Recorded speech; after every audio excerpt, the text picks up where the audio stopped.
Hare Krishna, welcome to this episode of Chaitanya Charitamrita. Today we will be starting the third chapter of the Madhya Leela, which is the beginning of Chaitanya Mahaprabhu's um, Madhya Leela, middle pastimes, and it starts with this chapter here, Lord Sri Chaitanya Mahaprabhu's stay at the house of Advaitacharya. Om Namo Bhagavate Vasudevaya, Om Namo Bhagavate Vasudevaya. Om Namo Bhagavate Vasudevaya. Om Jnanatimirandhasya Jnananjanashalakaya Chakshurunmilitam Yena Tasmai Shri Gurave Namaha. Shri Chaitanya Manobhishtam Sthapitam Yena Bhutale Swayam Rupah Kadamahyam Dadati Swapadantikam Vandeham Shri Guru Shri Yutapadakamalam Shri Gurun Vaishnavamscha Shri Rupam Sagrajatam Sahagana Raghunathanvitam Tam Sajivam Sadvaitam Savadhutam Parijana Sahitam Krishna Chaitanya Devam Shri Radha Krishna Padan Sahagana Lalita Shri Vishakhanvitamscha He Krishna Karuna Sindho Dinabandho Jagatpate Gopesha Gopika Kanta Radha Kanta Namostute Tapta Kanchana Gaurangi Radhe Vrindavaneshwari Vrishabhanu Sute Devi Pranamami Hari Priye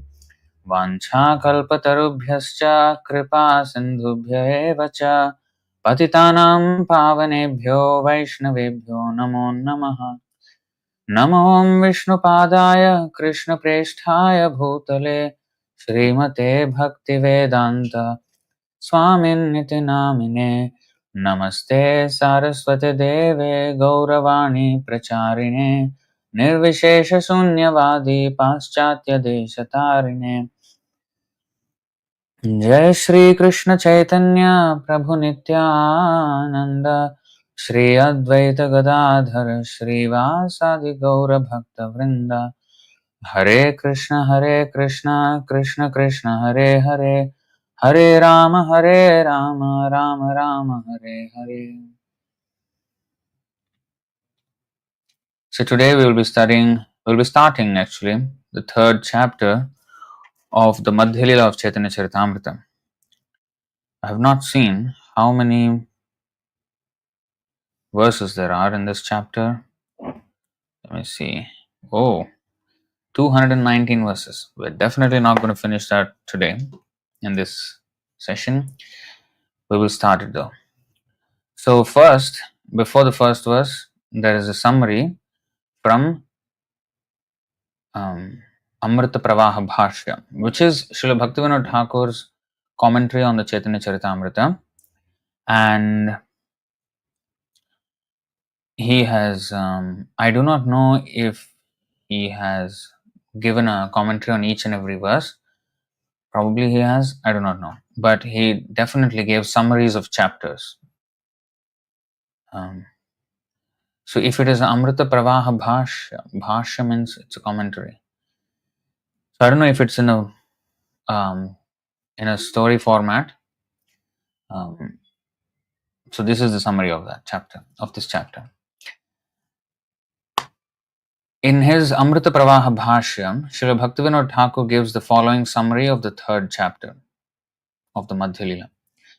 After accepting the sannyas order at Katwa, Sri Chaitanya Mahaprabhu travelled continuously for 3 days in Radhadesh, and by the trick of Nityananda Prabhu, eventually came to the western side of Shantipur. Now, I want to just point out this thing. Many devotees, and when there is a Radhadesh in Belgium, for example, many devotees pronounce it as Radhadesh. That's not the word. Radhadesh. You see the diacritics here, Radhadesh. Yeah. And by the trick of Nityananda Prabhu, eventually came to the western side of Shantipur. So it's a very interesting incident that he wanted to go to Vrindavan, but he was brought to Shantipur. by some trickery.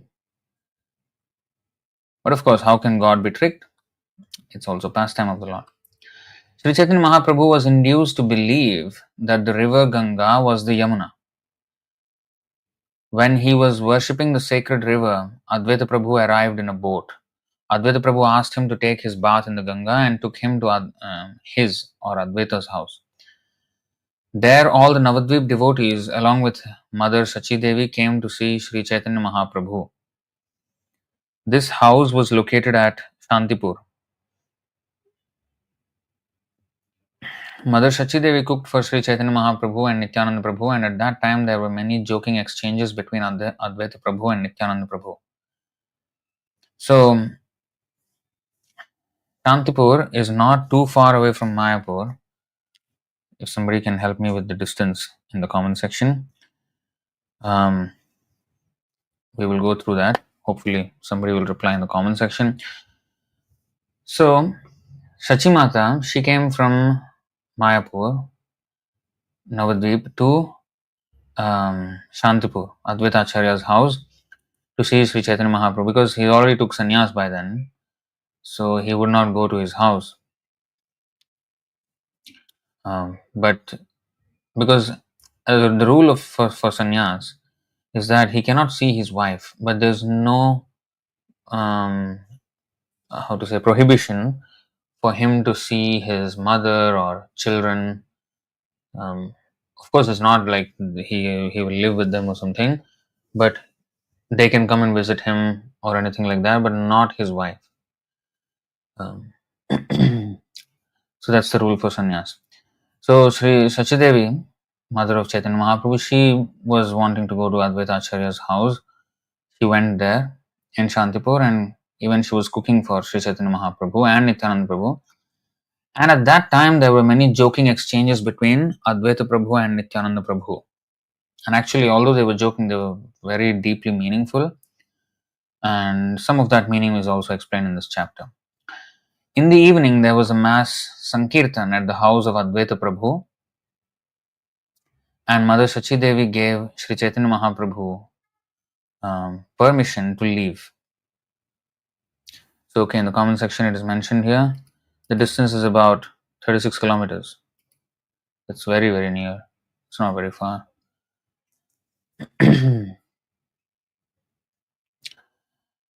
was a mass Sankirtan at the house of Advaita Prabhu, and Mother Sachi Devi gave Sri Chaitanya Mahaprabhu permission to leave. She requested him to make Jagannath Puri, Nilachal, his headquarters. Sri Chaitanya Mahaprabhu granted his mother's request, and followed by Nityananda, Mukunda, Jagadananda, and Damodar, left Shantipur.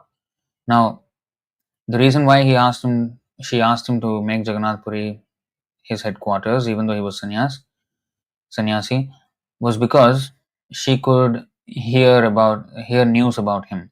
Because every year, the Bengali devotees would go to Jagannath Puri for Rath Yatra, and they would spend time with Chaitanya Mahaprabhu for a few months sometimes, and then come back. So, and they would bring news from Chaitanya Mahaprabhu in that way, and Sachimata could be informed of his activities. So you see, she allowed him to take sannyas, but she wanted to know news about him. So that was the reason why she asked him to stay at Jagannath Puri, because it's not that far, but it's also not too near. So at least she can have some news about him. Sri Chaitanya Mahaprabhu granted his mother's request, and followed by Nityananda, Mukunda, Jagadananda, and Damodar, left Shantipur. Bidding farewell to Mother Sachi Devi, they all proceeded toward Jagannath Puri, following the path of Chhatrabhoga. I don't know what exactly. Maybe Chhatrabhoga is a town in between, probably. So, text 1. As is the pattern with Sri Krishnadas Kaviraj Goswami, for every chapter of Chaitanya Charitamrita, it starts with a summary of the chapter in a Sanskrit verse. And then he says, Jai Jai Sri Chaitanya, Jai Nityananda, Jai Advaita Chandra, Jai Gaura Bhakta Vrinda, and then usually starts. Similarly, here also we have a Sanskrit verse. Nyasam vidha न्यासं विधायोत् प्रणयोऽथ गौरो वृन्दावनं गन्तुमनाभ्रमाद्यः राढे भ्रमन् शान्तिपुरीम् अयित्वा ललास भक्तैर् तं नतोऽस्मि. ललास भक्तैर्.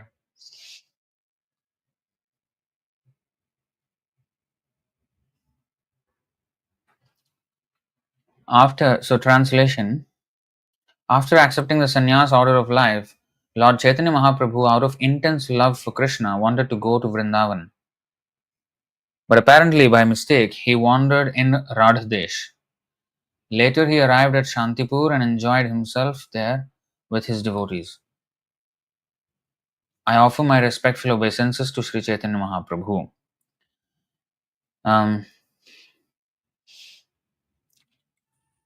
So after sannyas, he wanted to go to Vrindavan. And this is kind of mentioned by Prahlad Maharaj.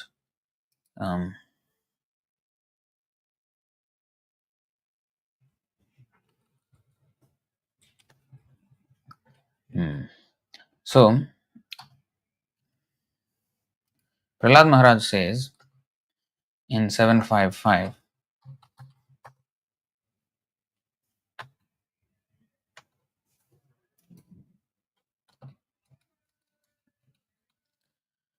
Tatsadhu manye suravarya dehinam sada samudvigna dhiyama sadgrahat hitvatmapatam grihamandhakupam vanam gato yadharimashrayeta. So here Prahlad Maharaj is advocating for sannyas, taking sannyas. He's saying, because Hiranyakashipu asked him what was the best thing in this world that you have learnt, then this is what he said. Asuravarya dehinam. Asuravarya means, oh, best of the asuras. Prahlad Maharaj replied, he's talking to his father, but he called him the best of the asuras. Oh, best of the demons, asuras, king of the demons. As far as I have learned from my spiritual master, any person who has accepted a temporary body and temporary household life is certainly embarrassed by anxiety because of having fallen in a dark well where there is no water but only suffering. One should give up this position and go to the forest, Vana. More clearly, one should go to Vrindavan, where only Krishna consciousness is prevalent, and should thus take shelter of the Supreme Personality of Godhead. Or he should, even if he doesn't go to Vrindavan, wherever he goes, he should make it a Vrindavan by preaching. Because Vrindavan is the consciousness. Of course, there's a physical location, but its importance is there in the consciousness. Bhaktisiddhanta Saraswati Thakur said, it is not it's not an exact quote, but he said to the effect that one is not in Vrindavan if one only goes with a materialistic eyes. That's not Vrindavan. That's not a visit to Vrindavan at all. Of course, we still have to go, and even though we are not there yet, we still have to go. And Krishna is so kind that although we cannot see the real Vrindavan, he leaves for us some things which we can see and at least honor them. So Vrindavan pilgrimage is important, but the thing is, we should not be there for too long because we might commit offenses there. It is good to go there, honor, be inspired, and come back and glorify Vrindavan outside of Vrindavan and get into the preaching mood really. That's where the service to Krishna starts, and that's real Vrindavan. To glorify Vrindavan in places where Krishna is not even known, Krishna consciousness makes any place Vrindavan. Because yatra gayanti madbhakta tatra tisthami narada. It's not nayam tisthami vaikunthe, naham tisthami vaikunthe, naham yoginam hridaye shuva. So he's not confined to a physical location. Narayan says, I'm not just in Vaikuntha, or let's say Vrindavan. I am there where my devotees are glorifying me. And because that is actually Vrindavan. In fact, Subala Prabhu was sharing with me the other day that Kurukshetra, apparently Bhaktisiddhanta Saraswati Thakur said that Kurukshetra is the most auspicious place in the world. And that is because the gopis, who are the highest devotees, Ramya Kachit Upasana Vrajavadhu Vargenaya Kalpita, so they are the most exalted devotees, and they met, and even in their exalted devotion, the pinnacle, even in the Parakiya Bhava, is Vipralambha Bhava, the service and the mood in separation from Krishna.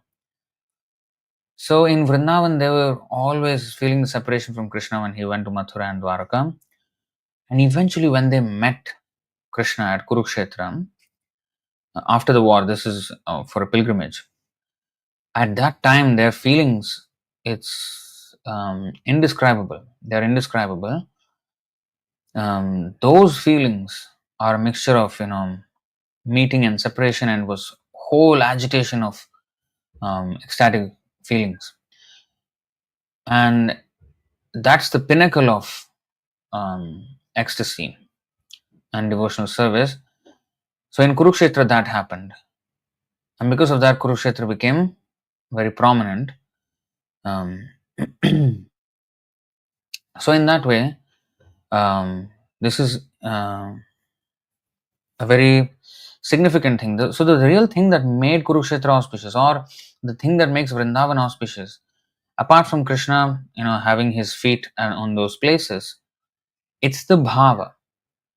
And we can feel the same Vrindavan anywhere in the world if we have that same Krishna consciousness. Otherwise, even in Vrindavan, we will be in the material world. So, one should give up this position, Prahlad Maharaj is saying, a family position, and go to the forest, Vana. More clearly, one should go to Vrindavana, where only Krishna consciousness is prevalent, and should thus take shelter of the Supreme Personality of Godhead.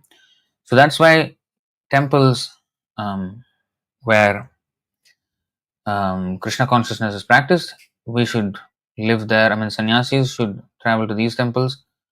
And that's why Srila Prabhupada established so many temples all over the world. So, Chaitanya Mahaprabhu was going to actually Vrindavan.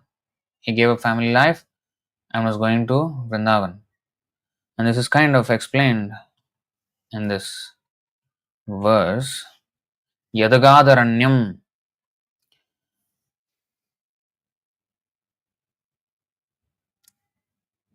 11:5:34. So this Mahapurusha, this verse, Tyaktva sudustyaja surepsita rajya lakshmim dharmishtharyavachasa yadagadharanyam maya mrigam dayitayepsitamanvadhavad vande mahapurushate charanaravindam. So here, Dharmishtha Aryavachasa Yadagadharanyam. Yadagad Aranyam. He went to the forest. Aranam means shelter, Aranyam means forest. So usually they go to the forest to take shelter of the Lord. So Vrindavan is the perfect forest where Krishna consciousness is prevalent. Whereas ordinary forest, in fact, Prabhupada said, I think there is a verse about it, that, but in English, Prabhupada said, the forests are in the mode of goodness, cities are in the mode of passion, the brothels where sex is to be found with prostitutes, that is in the mode of ignorance. But Vrindavan or temple is transcendental.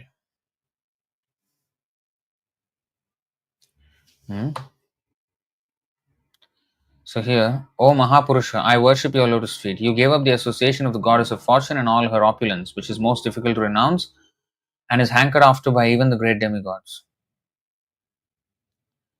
Being the most faithful follower of the path of religion, you thus left for the forest in obedience to a Brahmana's curse. So this Brahmana's curse is also mentioned, Adi 1754, where he was cursed by a Brahmana who was not allowed into the Sankirtan in the beginning days of the Sankirtan in Srivasangan, and he was very upset that he could not join the Sankirtan, and he cursed Chaitanya Mahaprabhu that you will never have any material happiness. So Chaitanya Mahaprabhu accepted it as a great blessing. So out of thus left for the forest in obedience to a Brahmana's curse, out of sheer mercifulness you chased after the fallen conditioned souls, who are always in pursuit of the false enjoyment of illusion, and at the same time engaged in searching out your own desired object, Lord Shamsundar. 11:25:25. This is interesting. So I remember seeing this verse somewhere. So in the comment section we have 11:25:25.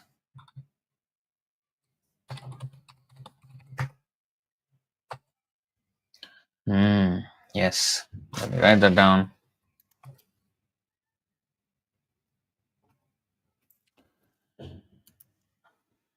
वनं तु सात्विको वासो ग्रामो राजस उच्यते तामसं द्यूतसदनं मन्निकेतं तु निर्गुणम्. Very beautiful. Residence in the forest is in the mode of goodness. Residence in a town is in the mode of passion. Residence in a gambling house, here is gambling house, displays the quality of ignorance, and residence in a place where I reside is transcendental. So this is perfect, right? So this is the verse. So going back, so vanam gato yad dharimashrayeta, so that again corroborates with this, the Vrindavanam, manniketam tu nirgunam. So Krishna's place, Vrindavan or a temple, is beyond even the material modes. And Vrindavan actually is supposed to be that. But if we are not in the proper association, then we can fall away. A pure devotee never falls away. Like Prabhupada went to the worst place in the world,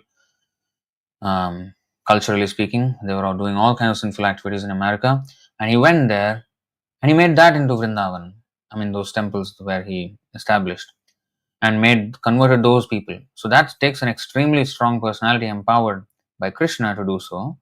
Usually people will fall, and which is why there is an injunction that sannyasis should not cross the ocean, because the lands across the ocean are considered, abodes of the mlechas and yavanas, where culture is very, very degraded, and the sannyasi can actually fall prey to such sinful life by looking at these people who are engaged in sinful activities. So that was the reason. But Prabhupada changed them also. Out of sheer mercifulness, you chased after the fallen conditioned soul. So Chaitanya Mahaprabhu, he chased after. So people were not interested in Krishna consciousness. He somehow made them accept Krishna consciousness, chased them. This is the Lord. Actually, the Lord comes here to the material world to somehow induce us, although we are not interested in Him. Somehow or other induce us. We don't deserve that mercy, but He comes, causeless mercy. And He sends His devotees who are even more merciful, who will advocate on behalf of Krishna and who will beg Krishna to accept them. And because Krishna is favorably disposed to the devotee, He will accept the devotee's recommendation and then bring the conditioned souls back to Him. Otherwise, we stand no chance actually, because we have no standards at all. But the recommendation of the pure devotee is what Krishna will consider, and that's where we have some hope. And therefore, yasya prasadat bhagavat prasado, yasya aprasadan nagati kutopi. So reading on, so you chase after the fallen conditioned souls who are always in pursuit of the false enjoyment of illusion, and at the same time engaged in searching out your own desired object, Lord Shamsundar. So in this way, this verse is there. So he went to the forest in this way. Going back again. Now the other point in that verse is, but apparently by mistake he wandered in the Radhadesh. Now if the Lord is all perfect, why would he make a mistake? This is another thing about devotional service and Krishna consciousness, where in the higher stages of devotion, for example, in the beginning stages of devotion, we are supposed to follow all the rules and regulations, and we should not commit mistakes. And if we do, then we have to beg for forgiveness and do some kind of atonement. For example, in our deity worship, we have some rules every day that we need to follow when we are serving the deities, dressing the deities, doing all the Shodashopachara. Shodashopachara is the 16 kinds of upachara or worship offerings that we do to the deity every day. Food is one of them, but dress, ornaments, abhishek, padyam, arghyam, all these things, asana. So, in the course of this worship, if there are any offenses, there are some offenses to be avoided. And if we do perform those offenses out of mistake, then there are certain verses that we need to chant, even if or whether or not we did any offense, we should still chant those verses to allay one's offenses. Aparadha shodhana mantras, they are called, and we chant after deity worship every single day. Those verses are chanted. But if we know that we have committed an offense, it's not that, oh Krishna, please excuse me for my offense. No, we have to have some atonement. So one of the atonements is to fast for the entire day, nirjala, until the next morning. So if the deity is kind of dropped, or we did something which is wrong during the day, there are many things that can be gone wrong. And if we do fasting, and sometimes if fasting is not possible for whatever reason, one chapter of the Bhagavad Gita has to be read on that day itself. So some kind of atonement, some service should be there to counter that mistake. So mistakes are not to be committed, and if they are, then one should atone and make up for them. Of course, the atonement is not a karma kandi or ritualistic atonement. It's a spiritual atonement which will involve more service to Krishna. Like for example, Prabhupada said, if anybody misses the Mangalarati, then he has to sell a Krishna book that day. So it's a kind of punishment, atonement, but it's also service. But that does not mean, okay, I will not go to Mangalarati and sell Krishna books every day. So eventually we won't be able to sell, because Krishna sees that we're not interested. We want to sell Krishna book, but we don't want to read it and apply it in our life. Then what is the point? So anyway, the point is, mistakes are not encouraged. In fact, the whole point is to not do any mistakes. But here the Lord himself did mistake, and devotees also. There are in the Vidagdha Madhava, Lalita Madhava, Govinda Leela Amrita, I'm sure in Jagannath Vallabha Natak, Chaitanya Chandrodaya Natak, there are many instances. I think in the Bhagavatam also, there are many instances where devotees do commit mistakes. Exalted devotees. Another is Mahabharata. Mithura offering banana skins to Krishna and throwing the banana. So these are mistakes. But they are glorified even more than correct way of doing things. If Vidura gave a banana and the peel he threw away, it would not even be mentioned. It would just be mentioned that he offered bananas to Krishna, or he offered some fruit to Krishna. There will not be much detail. But when he did banana skins to Krishna and Krishna accepted, there is something to it. Why would Krishna accept skins? That is disrespect. If we offer in the altar skins of bananas, that's an offense. But here Krishna accepted that. So what is this? What is that? That means the mistakes are actually exuberant expressions of ecstatic love. Extraordinary expressions of ecstatic love, where the mistake becomes the glory of the service, where they lost all sense. To that much they were in ecstasy, that they were bewildered. Bewilderment is one of the symptoms of ecstatic love, and the manifestation of such ecstatic ashta sattvika vikar, these 8 kind of transformations in ecstatic transformations, are even higher than rigid following of the rules and doing everything correctly, where our attention is very fixed and focused. It should be like that. But it's like, there is a verse in the Chaitanya Charitamrita about Chaitanya Mahaprabhu. I do not have the exact number of it. Maybe somebody can help me in the comment section. But the verse says that Chaitanya Mahaprabhu is as grave as the ocean, as deep and grave as the ocean. But when the moon of ecstatic emotion, when the moon of Krishna is remembered, then it's agitated. 2066. What is that? Antya, I think. Antya 2066. Let's see.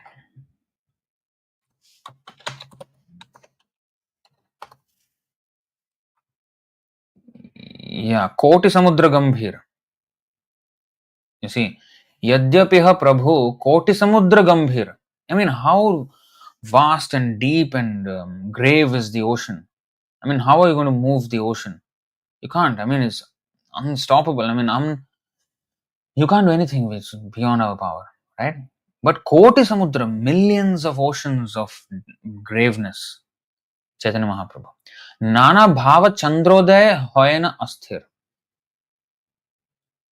Although Sri Chaitanya Mahaprabhu is as deep and grave as millions of oceans, when the moon of his various emotions rises, he becomes restless. So, if something can make an ocean, and here millions of oceans, Koti means 10 million at least, and it is in the multiples of 10 millions. Koti Samudra means millions actually, multiples of 10 millions. That grave, and in the moon of ecstatic emotions arise, then he becomes restless. So that restlessness is more glorious than the Gambhira, because if that kind of effect, I mean, how powerful should the moon be to make the ocean also restless? The waves, I mean, the tides, right? So, how powerful the moon must be to move the ocean? So, that is the glory there. So, the mistakes actually become even more glorious than the correct following. So, this is why when the Lord makes a mistake, that mistake, or when the pure devotees make mistakes, that mistakes are even more glorious. Prabhupada did something like that in Melbourne. So he was installing the deities, and that deity installation ceremony, he did the ceremony, and then he was doing the first arati for the deities. They were dressed, and then he was doing the first arati, and he mixed up the whole order of the items to be offered to the deity, and he was doing one thing, and then the thing that was supposed to be done before he was doing after. It was all. And later on, Prabhupada said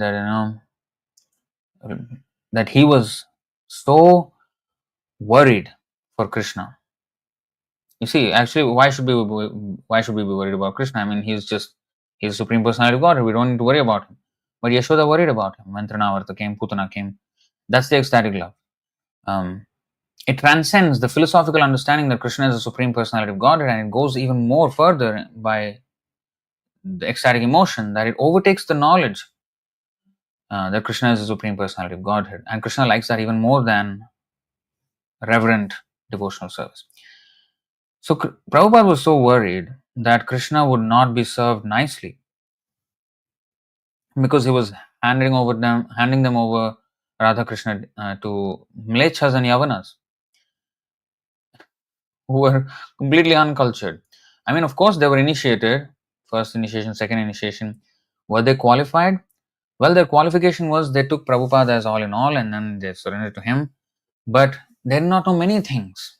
Many things. I mean, many basic things they wouldn't even know. So he was praying to Krishna. Krishna, I'm inviting you here, and I'm handing you over to Mlechas and Yavanas. I don't know how you will be served. I'm very worried that if you will be served properly, you please give them intelligence how to serve you. I'm incapable. I have not trained them enough. A lot of things were going on in his heart, and in that mood, he mixed up the order of the arati, and He was so disturbed. But how wonderful, how endearing that is, right? Um, and also, there are instances where, when we do deity greeting, darshanarti, shringararti, in the morning after the deities are dressed, we chant the Govinda Purusham prayers, and then you know, we behold the deities. Prabhupada, he would actually talk with the deities. How are you? And are you being served nicely? So there has been pastimes about this, that were described by the devotees, and Prabhupada was actually talking to the deity. So that's how Prabhupada deals with Krishna. It's like intimate friend. He's very, very close to Krishna. He's just talking with Krishna like that. Um, so that's the kind of, so that is a different level of taking darshan of the deity than us. So these are transcendental things. So we should never think that, mistake, oh, Chaitanya Mahaprabhu made mistake. What kind of God is he? No, that mistake is more glorious than doing it correctly. So there's a very deep thing. So in ecstasy.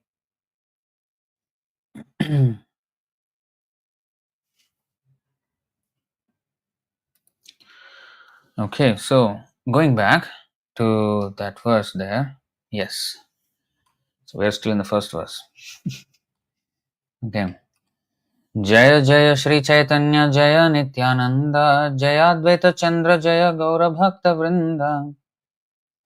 All glories to Sri Chaitanya Mahaprabhu, all glories to Nityananda, all glories to Advaita Prabhu, and all glories to all the devotees of Lord Chaitanya, headed by Shrivas.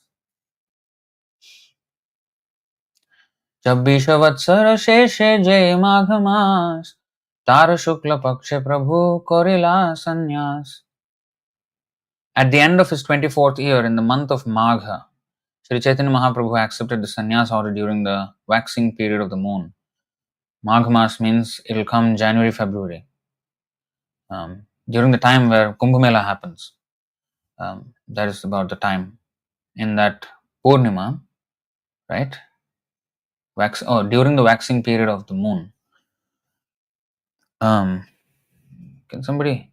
I think there is the exact date, right, when he took sannyas. On which tithi exactly? If somebody has any input, maybe we can have that. We can be all enlightened. Okay, so संन्यास करे प्रेमा वेशे चलिला वृंदावन राध देशे तीन दिन करिला भ्रमण. So, after accepting the sannyas order, Chaitanya Mahaprabhu, out of intense love for Krishna, started for Vrindavan. However, he mistakenly wandered about in a trance continuously for 3 days in the tract of land known as Radhadesh. Okay, so here is the meaning, purport. The word Radhadesh comes from the word Rashtra or state. From Rashtra, the corrupted word Radha has come. So many words actually became corrupted like this. Okay, he gives another example there. So let's read the purport. From Rashtra, the corrupted word Radha has come. The part of Bengal on the western side of the Ganga is known as Radhadesh. Another name is Poundradesh or Pendodesh. The word Pendo is a corrupted form of the word Poundra. It appears that the capital of Rashtradesh was situated in that part of Bengal. So this is the etymology or historical context of this. In Prabhupada mentioned that even in Tirupati, Tirumala, Tirupati, apparently in where is this Chaitanya Charitamrita, it is mentioned as Trimalla. Tirumala is mentioned as Trimalla. And also Venkateshwar is the apabhramsha or corrupted word of Vaikuntheshwar, became Venkateshwar. So it's in a slang they become changed, they become distorted words. Just like the other day we were reading a verse from the Prakrita language, right? Remember? Do you remember? In the last chapter. It was very weird. Yeah, you see, this Madhya 242. Kai avarohi pemmam nahi hoy manushe loy, jai hoy kassa virahe hontammi ko jai. What can we understand from that? I don't understand one thing. But Manushe was somehow a little bit. Love of Godhead devoid of cheating propensities is not possible within this material world. If there is such a love, there cannot be separation. For if there is separation, how can one live? So this is a verse in a common language called Prakrita, and the exact Sanskrit transformation is Kaitava rahitam prema nahi bhavati manushe loke yadi bhavati kasya viraho virahe satyapi ko jivati. So you see how different it is from Sanskrit, the distorted version of the thing. So many languages, in fact, in India, Hindi, Bengali, all are kind of transformations of Sanskrit. In fact, not only Hindi, Bengali, Telugu even, Kannada, Marathi, Odia, Gujarati, all languages in India are derivations of Sanskrit because all the words are same.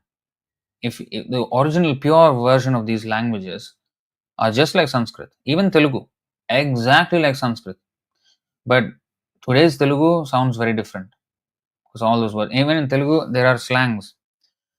The same word would be pronounced very differently in another slang. So, same thing with Hindi, same thing with many of these. Um, you know, there are all these dialects in different locations of North India where different kind of Hindi is spoken, or different dialect, or different, like Braj Bhasha, Bhojpuri. They are languages of their own, but they are not far away from Hindi. Somehow they have transformed, something like that. Prakrita language here. So Sanskrit, originally Sanskrit, they have come from Sanskrit. So anyway, all these apabhramsha, they are called in Sanskrit, that differently pronounced. So Prabhupada mentioned that Venkateshwar is apabhramsha of Vaikuntheshwar, and similarly, Radhadesh is apabhramsha of Rashtradesh, and Pendodesh is apabhramsha of Poundradesh.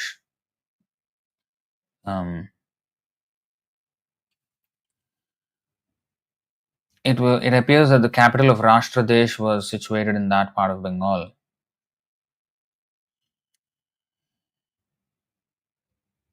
এই শ্লোক পড়ি প্রভু ভাবের আবেশে ভ্রমিতে পবিত্র কইল সবরাঢ় দেশে.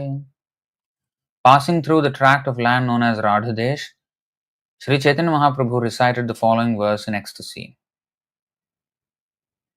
Oh, this is the Sannyāsa verse.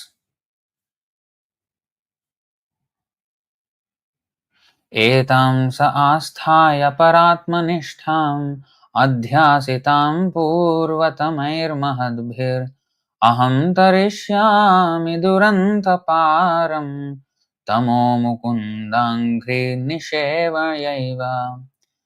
So this is the verse, Srimad Bhagavatam 11:23-57, which in our Gaudiya Vaishnava Sampradaya, when they take sannyas initiation, the newly initiated sannyasi, he will chant this verse. As a Brahmana from Avanti Desh, this is the Avanti Brahmana, Avanti Gita. As a Brahmana from Avanti Desh said, I shall cross over the insurmountable ocean of nescience by being firmly fixed in the service of the lotus feet of Krishna. This was approved by the previous acharyas who were fixed in firm devotion to the Lord, Paramatma, the Supreme Personality of Godhead.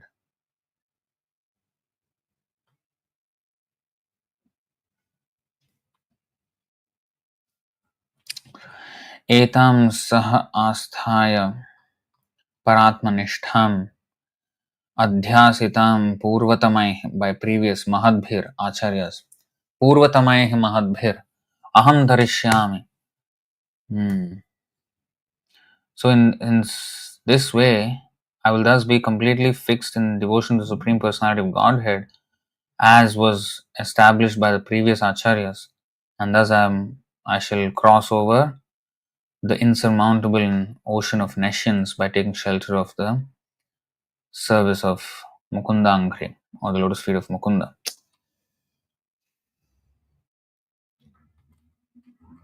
It's very nice actually. So, Purvatamay Mahadbhir reminds me of this verse, the Bhagavad Gita 4:15.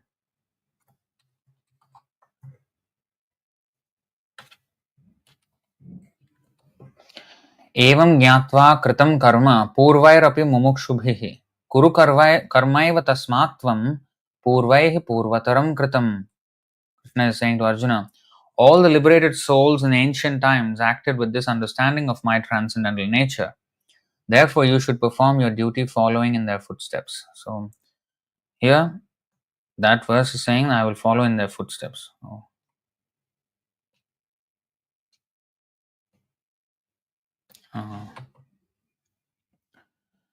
So, this is actually a very important verse, and there's a long purport of this. So, we'll read the purport 3.6. In connection with this verse, which is a quotation from Srimad Bhagavatam 11.23.57, Srila Bhaktisiddhanta Saraswati Thakur says that of the 64 items required for rendering devotional service, acceptance of the symbolic marks of sannyas is a regulative principle. If one accepts the sannyas order, his main business is to devote his life completely to the service of Mukunda, Krishna. If one does not completely devote his mind and body to the service of the Lord, he does not actually become a sannyasi.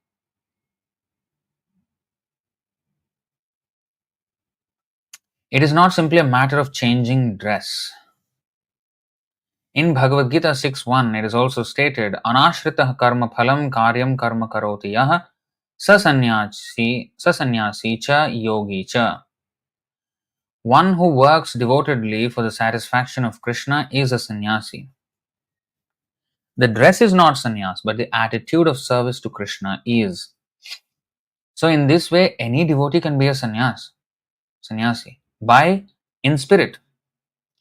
But of course, then you may ask, why is then there is a requirement for changing of dress then? If it's not the change of dress that matters, then why the change of dress is instituted and why there is a whole ceremony for that, official acceptance of sannyas and changing of dress and all of that? Why it is there? It is just like this. If it is the spirit that matters, then eventually it has to fully manifest in every respect, right? Just like initiation is when I have this mentality that I will do whatever you say. But then if the Acharya says take initiation ceremony, so that also should be, I should do whatever he says. So that should be part of it. Why should I hold back on that? It is not only just for sannyas initiation, but even diksha. So if I'm surrendering in my mind, in my heart, I should also do it physically. So what if I'm stopping that, then somewhere there is a, not full acceptance of everything. So I should do anything. Oh, it's the internal that is important, not the external. Yes. When it is said that external is not important, it is with the understanding that external without internal is of no value. But external with internal has value. It is consistent, it's congruent. Internal without external, well, that's how it starts. Eventually, it has to manifest in the externals as well. It cannot be just internal all the way. So there has to be progress. So in the beginning, for example, in Bhagavad Gita we learn we are not the body. Did we completely realize it? Probably not. But internally we are accepting. Externally our behavior may not fully manifest that understanding. But internally, at least theoretically, we accept. But of course, this requires realization, and eventually, progressively, as one hears more and more and engages in service more and more, that becomes more and more real for him. That becomes more and more, he becomes aware of the fact more and more. So, but we have to take certain disciplinary actions, which are called these ceremonies, and also then after that following through with that. It's not just a ceremony, because surrender is not an event. Surrender is not an event at a certain point in time. Oh, I surrendered on such and such day when I got initiated. No. In fact, there is a very nice article by Bhaktisiddhanta Saraswati Thakur which is titled Initiation into Spiritual Life. And I think every devotee should read that article. The English is very difficult to parse.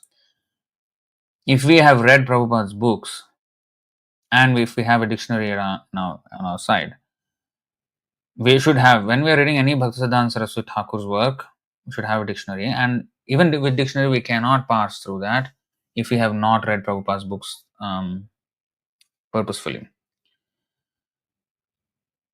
So there is an article called Initiation into Spiritual Life. It's very, very important. Oh, apparently I have given a class on this article. That's interesting. I should start back that series. Articles of Vaishnava Acharyas. So apparently I have given a class on this. If somebody can take out, I think in the AVA, Articles of Vaishnava Acharyas, AVA series, there's a playlist on our YouTube channel. Maybe somebody can help with getting that link and posting in the comments. So that article, Initiation into Spiritual Life, is very, very important. There he says that it doesn't depend. The effect of initiation is not the same on every disciple.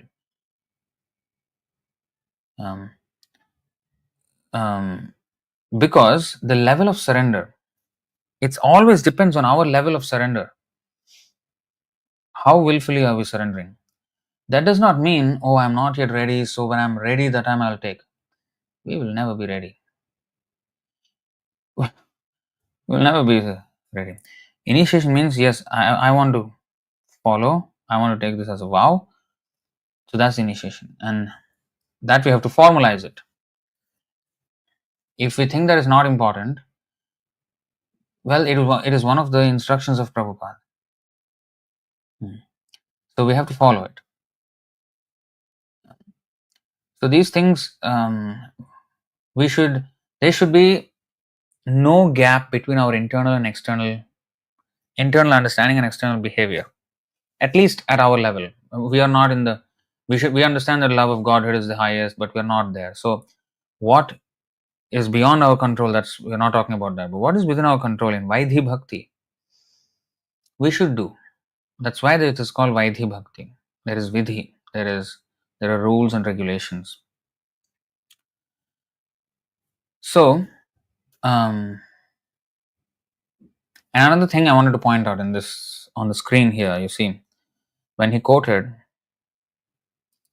Anashrita Karma Phalam, only the three padas he quoted, the three lines. The last line, Na Niragnir Na Chakriyaha, he did not quote. Because there was once a debate between our devotees on a WhatsApp group where, somebody was advocating that, oh, we should quote Prabhupada, we should quote the full verse and not just half of the verse. That's kind of misleading, or that's disrespectful to just quote half of it. It's not at all. We should quote what is relevant. And Acharyas did this all the time. In the Shat Sandarbhas, you can see, in the Bhakti Rasamrita Sindhu, you can see, they have quoted just that enough, line. And Prabhupada, you can see in his lectures, he will just quote that phrase or that line. And it has like Muktir Hitva Anyatha Rupam Sarupena Vyavasthiti. It is from 2.10.6, which is talking about the subjects of the Bhagavatam. And Muktir is one of the subjects of the 10 subjects of the Mahapuran, any Mahapuran. And Bhagavad being a Mahapuran, it is also a subject of Bhagavatam. So mukti, it was a definition of the mukti, but he just used those two lines to always quote what define what is mukti. So in this way, if we carefully observe how acharyas are quoting, yes, we get the knowledge of what, okay, they have referred to something, but how they referred, we should also notice, so that when we are referring to it, we are citing some, we are making some citations, then we can follow the same method and not be caught up with some fanatical preconceived ideas on how things should be done. We can just make an observation of how things are done by Prabhupada and how. That's why when we're reading, we should observe these things also. In the beginning, it is not. It does not come naturally. Actually, there is a nice explanation on this. Prabhupada explained in one letter to somebody, where he says that Krishna consciousness, when we are born into Krishna consciousness, in the beginning, so he compared this to a child being born. When a child is born, he does not know how he is born. Only when he matures later will he understand how children are born, that it comes from sex life and all these things. He does not understand that when he is a child. Um, so similarly, when we come to Krishna consciousness, we can't trace how we actually came, but once we are a little bit into it, eventually we'll get an idea of how people get into Krishna consciousness. And when we look back, oh, then we understand. Then we can, okay, this is how I came, and this is what led me into this.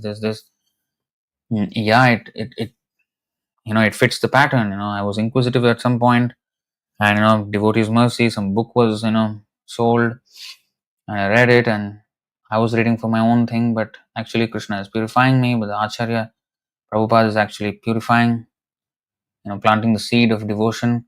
So these things we won't understand when we are taking the book and first time we are reading. We don't understand that the Guru is Guru Krishna Prasad Pai Bhakti Lata Bij. Guru is planting the seed in me now.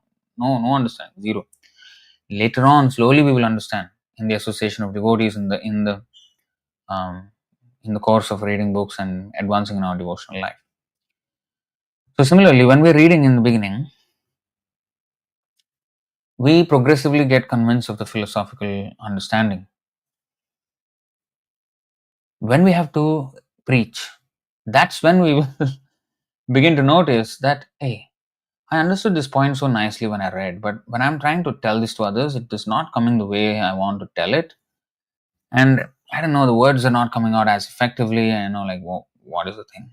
Then we should notice Prabhupada, how did he present that it came across nicely.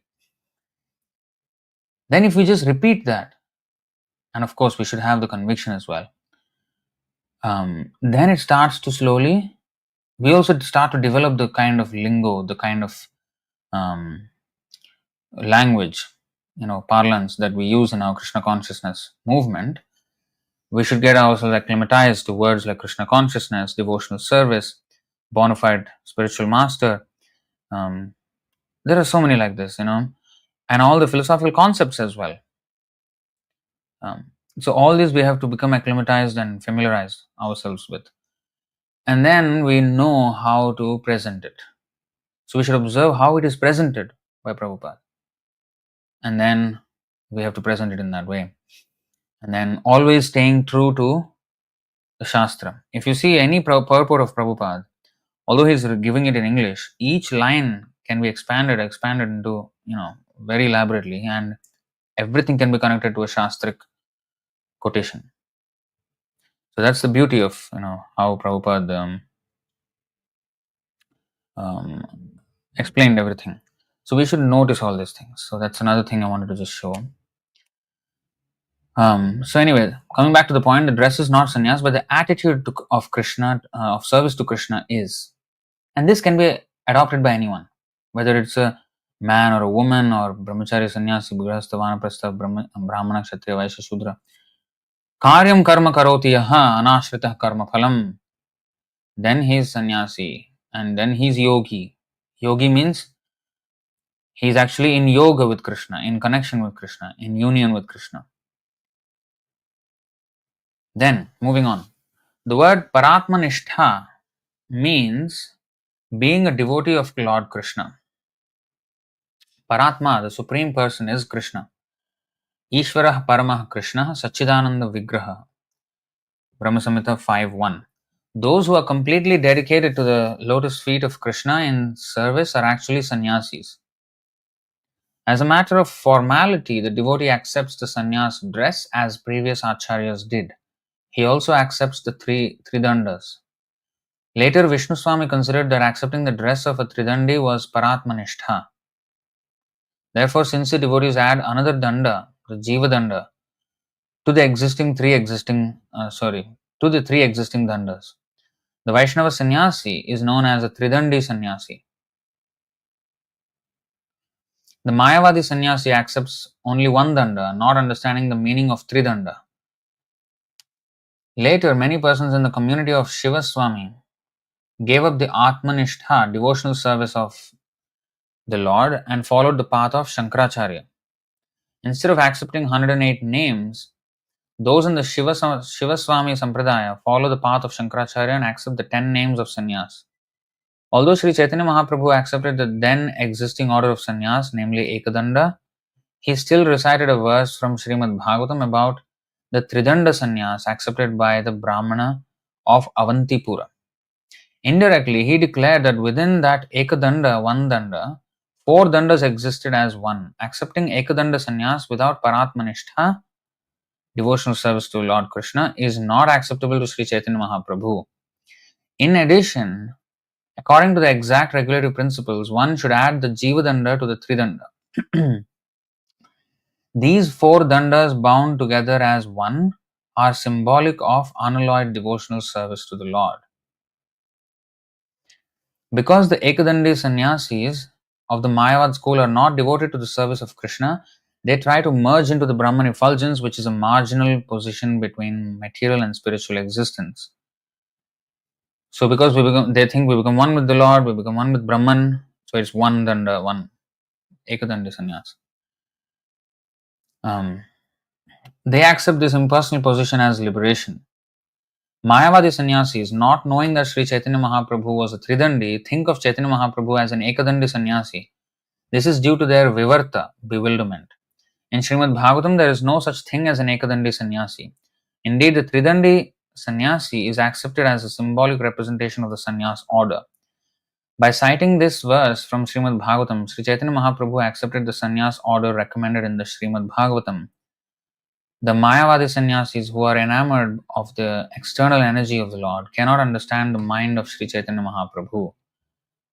To date, all the devotees of Sri Chaitanya Mahaprabhu following in his footsteps accept the sannyas order and keep the sacred thread and tuft of unshaven hair. The Ekadandi sannyasis of the Mayavadi school give up the sacred thread and do not keep any tuft of hair, the shikha. That shikha hair. Therefore, they are unable to understand the purport of Tridanda sannyas. And as such, they are not inclined to dedicate their lives to the service of Mukunda. So, another meaning of this shikha is that, and we should tie the shikha. It's not like left loose and like a rapper, like a hippie. What is the meaning? So, the hairs on the head are considered, like many desires that we have. So, many desires we have. So, we should keep it shaved, especially for the men. And the small tuft of hair, one desire. And that to tie it together, that means it's one desire to serve Krishna. So in this way, and it's the flag of the temple of the Lord, and in this way there is meaning to that. It is symbolic, yes, but it has meaning. It will remind us. Oh, I have one desire to serve Krishna. That's my meaning. So every time we, tie the shikha, we remind ourselves of this. So it's all about controlling the mind, but it just can't be, mind because we have action. So with our every action, there is a corresponding instruction to the mind. Like deity worship, we have to, take bath, and we have to clean ourselves. So you may say there is external, why internal is what matters. Then don't take snan, don't take bath every day. Is that the thing? No, there has to be regulation. There is Mangalarati, so we have to wake up early.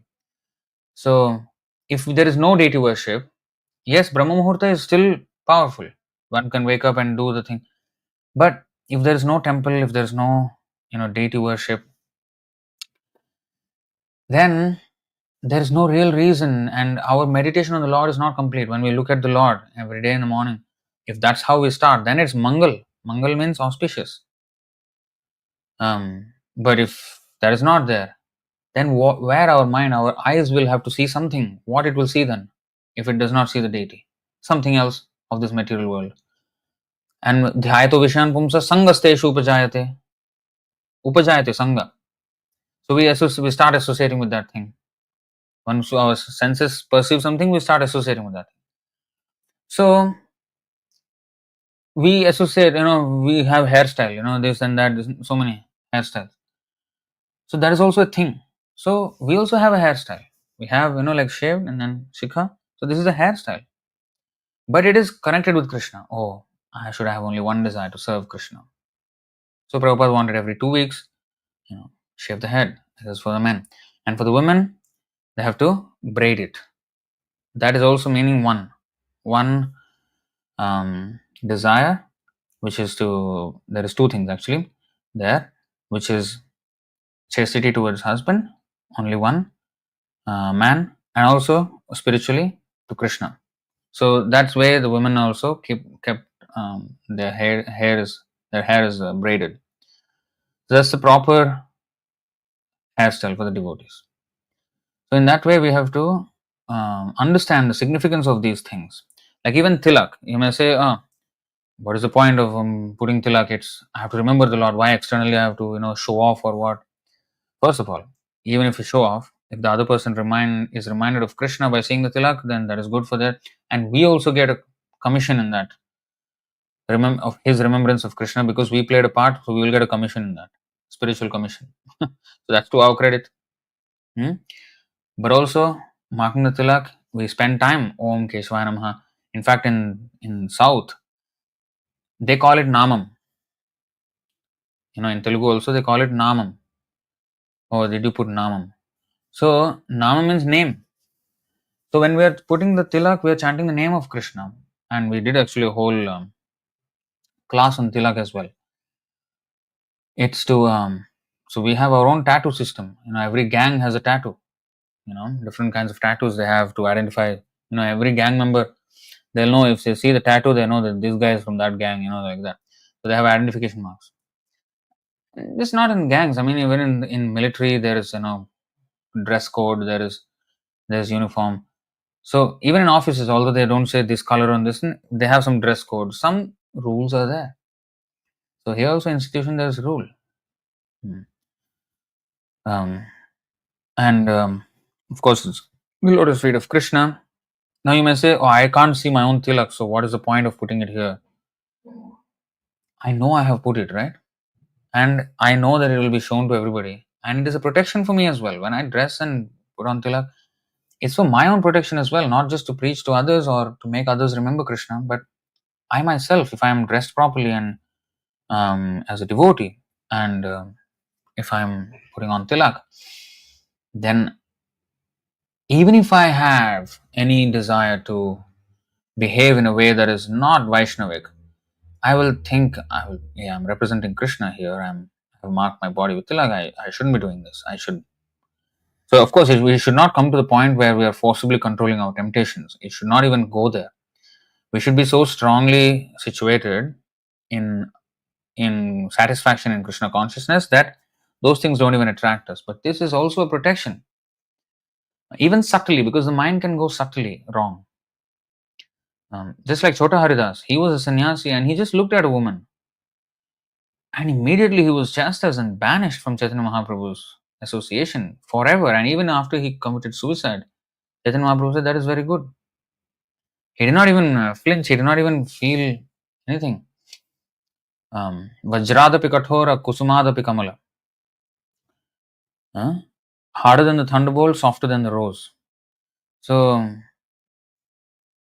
Chaitanya Mahaprabhu is very, very soft. I mean, he is very merciful, but also in order to show example, in order to teach a lesson to for all posterity, he behaved in sometimes very, very hard ways, like in the case of Chota Haridas. So these things are necessary. So subtly the mind can go off. So I should remind, these things will remind us back. The verses will remind us back. Hey, so in every way, our life is molded and protected. That's the meaning of this tilak we're putting on. The tilak is to protect ourselves. From what? Oh, from accident, from no. From Maya. The accident is happening here every single day. We're crashing every day. So the protection is from the Maya. So mind, body, and words. And also, ultimately, this body belongs to Krishna. So I should maintain it as Krishna wants it to be maintained, not as I want it to be maintained. It's his property. I should do what he wants to be done with it. It's an illusion if we think it is mine. It's a problem. So that's the whole point of doing all these things, to understand that this body does not belong to me. If Krishna wants it that way, I will do it that way. If Krishna wants it another way, I will do it that way. Arjuna did not want to fight. Krishna wanted him to use his body to fight. So finally, Nashtamo Smritirlabdha, he said, okay, you know what? My illusion is totally gone, and I'm prepared to act according to instructions, because he fully understood Tanu Vak Manobhir, and that is what the Tridanda means. By mind, body, and words, I surrender unto you. Who surrenders with the mind, body, and words? The soul, the jiva. That's the fourth stick. That's why there is one danda, and then there is almost like a moon crescent attached. So all that is covered as one unit with cloth. But that small thing is the jiva danda, and the three things are the tanu, vak, and mana. And that means mind, body, and words. Surrender to Krishna with mind, body, and words. So body means what? We have to do what needs to be done with the body that Krishna asks us to do. So that's the whole point of these symbolic things, but they are meant to teach us. See, they're important, although they're symbolic. Because when we see it, then we have the understanding of it. So, therefore, they are unable to understand, reading on from the purport, therefore, they are unable to understand the purport of Tridanda Sannyas, and as such, they are not inclined to dedicate their lives to the service of Mukunda. They simply think of merging into the existence of Brahman because of their disgust with material existence. The acharyas who advocate the Daiva-varṇāśrama, this is another important point in this purport, very important point. The acharyas who advocate the Daiva-varṇāśrama, the social order of the Chaturvarnyam mentioned in the Bhagavad Gita, do not accept the proposition of Asura Varnāśrama, which maintains that the social order of Varna is indicated by birth. So this is not only for so Daiva-varṇāśrama means, so Varnas, the four Varnas, and also the four ashramas, so including the sannyas. So it is not by birth, or it's not by rubber stamping. It is by qualification. So although there is symbolic acceptance of sannyas, there should also be now the qualification.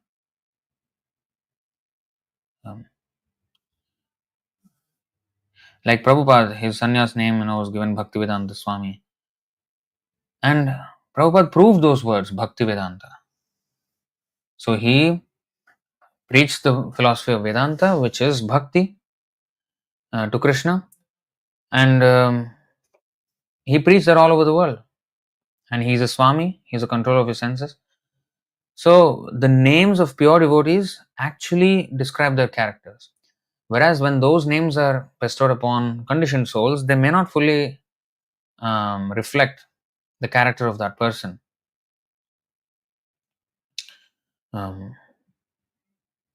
They're named after the Supreme Lord or the pure devotees, hoping that, at least even if the name is there, even by chanting the name, we can get purified in that way. So when the conditioned souls are named after Krishna or the pure devotees, it's for their purification. When the pure devotees are themselves, like Prahlad, what is the meaning of Prahlad? One who makes others happy. And a devotee, he is unhappy for others' unhappiness so that he can make them happy, and he preaches therefore. And Prahlad Maharaj exactly, demonstrated such thing. He said, I don't want to be just happy in the Himalayas, in solitude. I want to be in the busiest part of the world and preaching. because I can't see them unhappy. I want to make them happy. That is Prahlada, who makes others happy. And how can we make others happy? By preaching. So he actually did it. But there are many Prahlads in the world whose name is Prahlad, but they're bringing about unhappiness and misery and tension to others. So, so if they only, meditate on their name and what is the meaning. Actually, many even Indians, they don't know the meaning of their names. Some name, that's it, and they don't even know what their name is. So initiated also, we there are names we are given. All these are names are actually borrowed from our scriptures, either Krishna's names or devotees' names. In that way, we are given certain names. But we have to live up to that. I mean, that should be our inspiration. And we are not like, you see, for example, my name is Tattvavit, supposed to be the knower of the absolute truth, far away from it. But Tattvavit Das, servant of Tattvavit, a person who is Tattvavit, like Prabhupada, pure devotees, they are Tattvavit. Vadanti tat Tattvavidas, Tattvam Yajnanam Advayam, Brahmeti, Paramatmeti, Bhagavaniti Shabdyate. So that's the position of a Tattvavit. So, Das, Tattvavit Das, I am a servant of a Tattvavit, who is Prabhupada, who is all the Acharyas. And of course, Krishna himself is Tattvavit, but so the devotees, they are Tattvavit. And Tattvavit can be a Mayavadi also, because he can know only that part of the Tattva. But the complete Tattvavit is a devotee, because he knows Brahmeti, Paramatmeti and Bhagavaniti also, not only Brahmeti. So that's the inspiration. Okay, my name is Tattvavit, so I should follow in the footsteps of Tattvavit Das, not Tattvavit, Tattvavit Das. So I should follow in the footsteps, I should be proper Das of a Tattvavit. So that's the whole point. For our inspiration, for our, we should aspire to serve and, live up to the name that the pure devotees had. We cannot come to their standard at all at any time, but they can be our inspiration and we can get there. We can, in that way, advance. So anyway, Daiva-varṇāśrama is by qualification, not just by rubber stamping somebody as Mahatma and then he becomes a Mahatma. Although he has no qualities of Mahatma, by qualification. Krishna has mentioned one thing as the qualification of Mahatma, and another guy has totally different qualification. He's not completely unqualified, disqualified, but he is called Mahatma, rubber stamping. And that Mahatma calls somebody as Harijan when the guy is actually very low in their culture. Now, the Dalits, he called them the Harijans. Calling them doesn't make anything. You make them Harijans actually. Like Prabhupada, he did that. He made them Harijans and he named them after Hari. He gave them all initiated names. That's Harijan. That's real. Train them up as Harijans. Harijan means what? A person who is a Jan of a Hari. Jan means a person or an entourage of Hari. If he's not a Harijan by qualification, if by his life he's not dedicated to Hari, persons like Narad Muni, Srila Prabhupada, Bhaktisiddhanta, Bhaktivinoda Thakur, Rupa Goswami, these people are Harijans. Not that somebody who's eating meat and horrible culture and then he's Harijan suddenly, just because he's named. So he rubber stamped them as Harijans, they rubber stamped him as Mahatma. Cheating is going on like this. This is nonsense. You have to train them. The culture has to be there, not just naming them. And what is the point in a name? What is there in a name? The quality should be there. That's what really matters. And that is called Daiva-varṇāśrama. Is Asura Varnāśrama just by birth or by rubber stamping? This is Asuric. Because this is against the injunctions of the Vedas. Guna karma vibhagashaha. Not according to name giving, some ceremonial name, ceremonial Harijan, ceremonial Mahatma, ceremonial Brahmana. Everything ceremonial. That's why religion has lost its relevance. Religion is seen as a disturbance in society, as a source of problems in society, because people fight on on religion. Therefore, religion should be. We don't want it. It's a baggage from the past that has been haunting civilization and keeping people divided. and they have crusades, and they have all kinds of fights in the name of religion, and therefore religion should be managed and eventually subtly banished from civilization so that actually we can be happy. That's the atheistic proposition. So, and also it has no it stopped having meaningful answers almost, because it was so misrepresented. It stopped having meaningful answers. Like scientifically, they think okay, religion is a faith-based thing, whether you believe it or not. Science is the thing which can prove things, and so this is actual facts.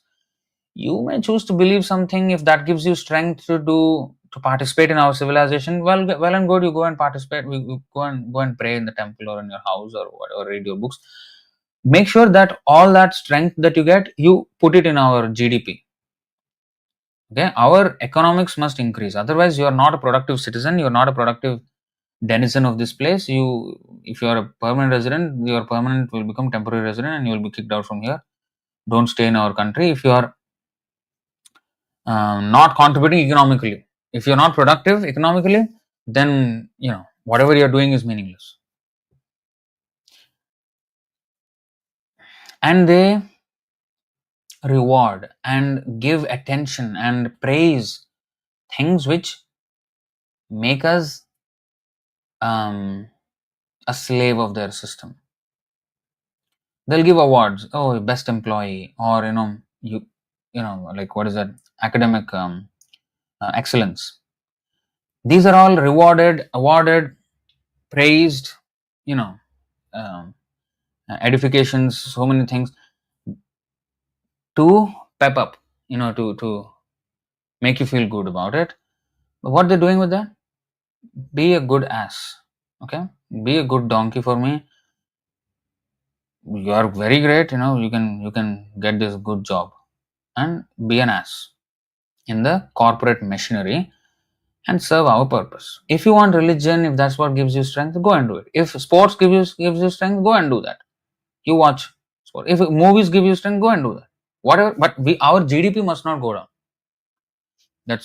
It is just some ceremonial existence of religion. Ceremony. This is all Asuric religion. Not only Varnāśrama. I would just extend this definition to all kinds of symbolic rubbish which has no substance to it. We are not saying symbolism is bad. It has to have meaning. That's what I'm saying. So it should be there should be qualification behind that. If there is we don't deny the Brahmin thread. Brahmane sutramevahi. Bhagavatam says in Kali Yuga, Brahmana will be known by just wearing a thread.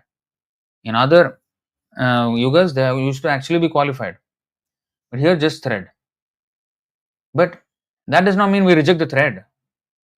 We have to live up to the thread, the sacred thread, because that actually means, okay, I'm initiated into a discipline. I have to follow that now. So I have to follow that. That's where the real thing is. And the thread, oh, if it is symbolic, why you should have the thread? It's all in the mind. There's a mind. Okay, it's all in the mind, right? What is there in the mind? What is there in the mind? ध्यायतो विषयं पुंसः संगस्तेषु उपजायते संगात् संजायते कामः. Sangat sanjayate kamaha. This is the reason why externals are important. Because when we associate with something, our senses associate with the sense objects. Sangastesha upajayate, sangat sanjayate kama. So that association will create a desire in the mind. That's what is in the mind. Oh, it's all in the mind. No need of external. What's there in the mind? In the mind, there is that which is fed by the senses. Our senses are externally positioned. Because with the senses, we can see outside of us. We cannot see inside. So outside, if those things remind us of our internal strengthening our core, understanding and core, following and everything.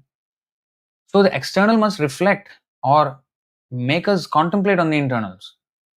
So that's why it is important, the externals, because with our senses we are surveying the world, and everything should remind us of Krishna.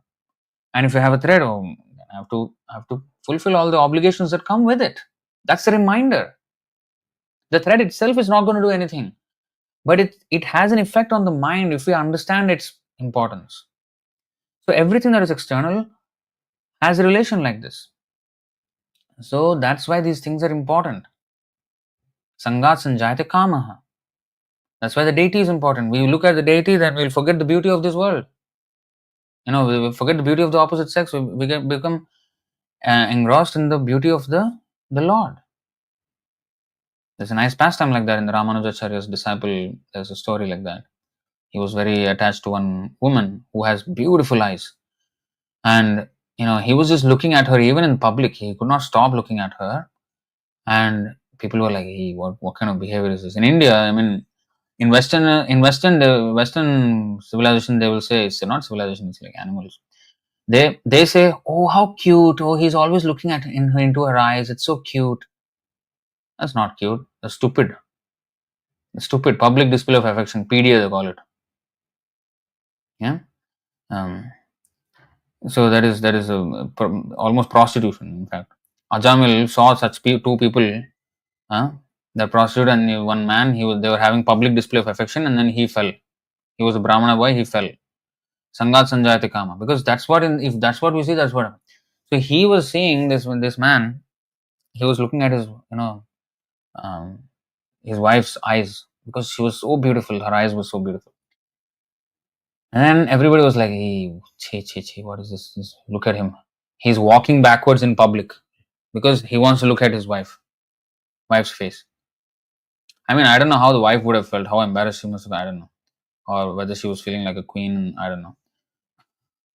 It's difficult if somebody is always staring at you like that. But, well, that's what was happening. Then, everybody, while they were, condemning him, Ramanujacharya thought differently. He thought, why not actually help him? Because he saw something good in that. Oh, he's attracted to beauty. That's good. Actually, it's bad because he's attracted to a woman. And Yoshit Sange Sangasya, that's one who's very attached to woman is very, is a horrible person. He will develop all bad qualities. Asat Sanga Tyaga E Vaishnavachar Stri Sangi Ek Asadhu Krishna Abhakta. So Stri Sangi is, very bad. So now, this person was attracted to the eyes. So Ramanujacharya saw something good. Okay, he's attracted by eyes. Okay. He went to this person and said, you are attracted by the eyes of your wife. I can see that. Yeah, I'm very attracted. I have not seen a pair of eyes that are more beautiful than hers. I just can't get my eyes off her. Then Ramanujacharya said, if I show you some other pair of eyes which are even more beautiful, will you give up? I am ready to give up anything for such beauty. That's why I have given up everything for the beauty of my wife's eyes. Okay, come. Then he showed him the deity. I think it's Varadaraj Perumal. Or is it Ranganath? I think Varadaraj Perumal temple. So he saw the deity, and once he saw the beauty of the deity's eyes, then he lost his attraction for his wife. He said, these are so beautiful. How are they so beautiful? And he became a great devotee. So Ramanujacharya saw that he was attracted to this opulence. He was attracted to opulence of beauty. So since the Lord is the owner of that opulence of beauty in the infinite sense, okay, let me show that.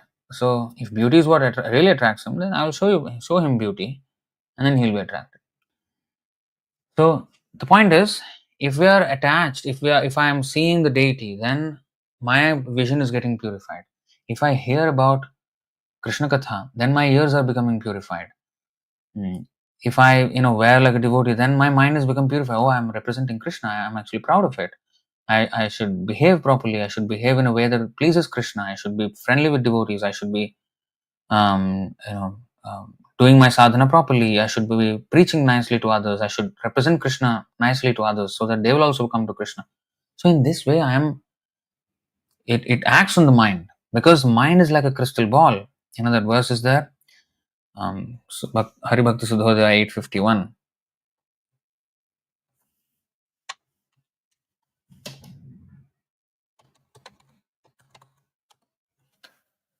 Yasya yatsangatihi pumso manivatsyat satadgunah svakulardhyaytato dhiman svayuthanyeva samshrayet.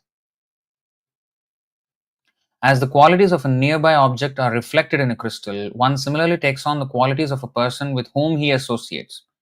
Not only of person, I will add here, anything, not only person. There are 10 things that influence. If we associate with them, they will influence us. And these are representations of the three modes or transcendental of the three modes. Person is one of them actually. In that context of this, it is a person, but actually anything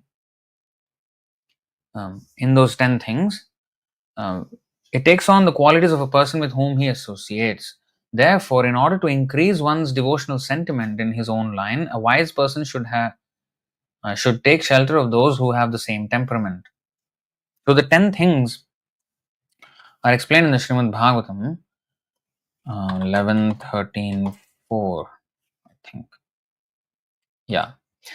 आगमोपः प्रजादेशः कालः कर्म च जन्म च ध्यानं मंत्रोऽथ संस्कारो दशैते गुणहेतवः.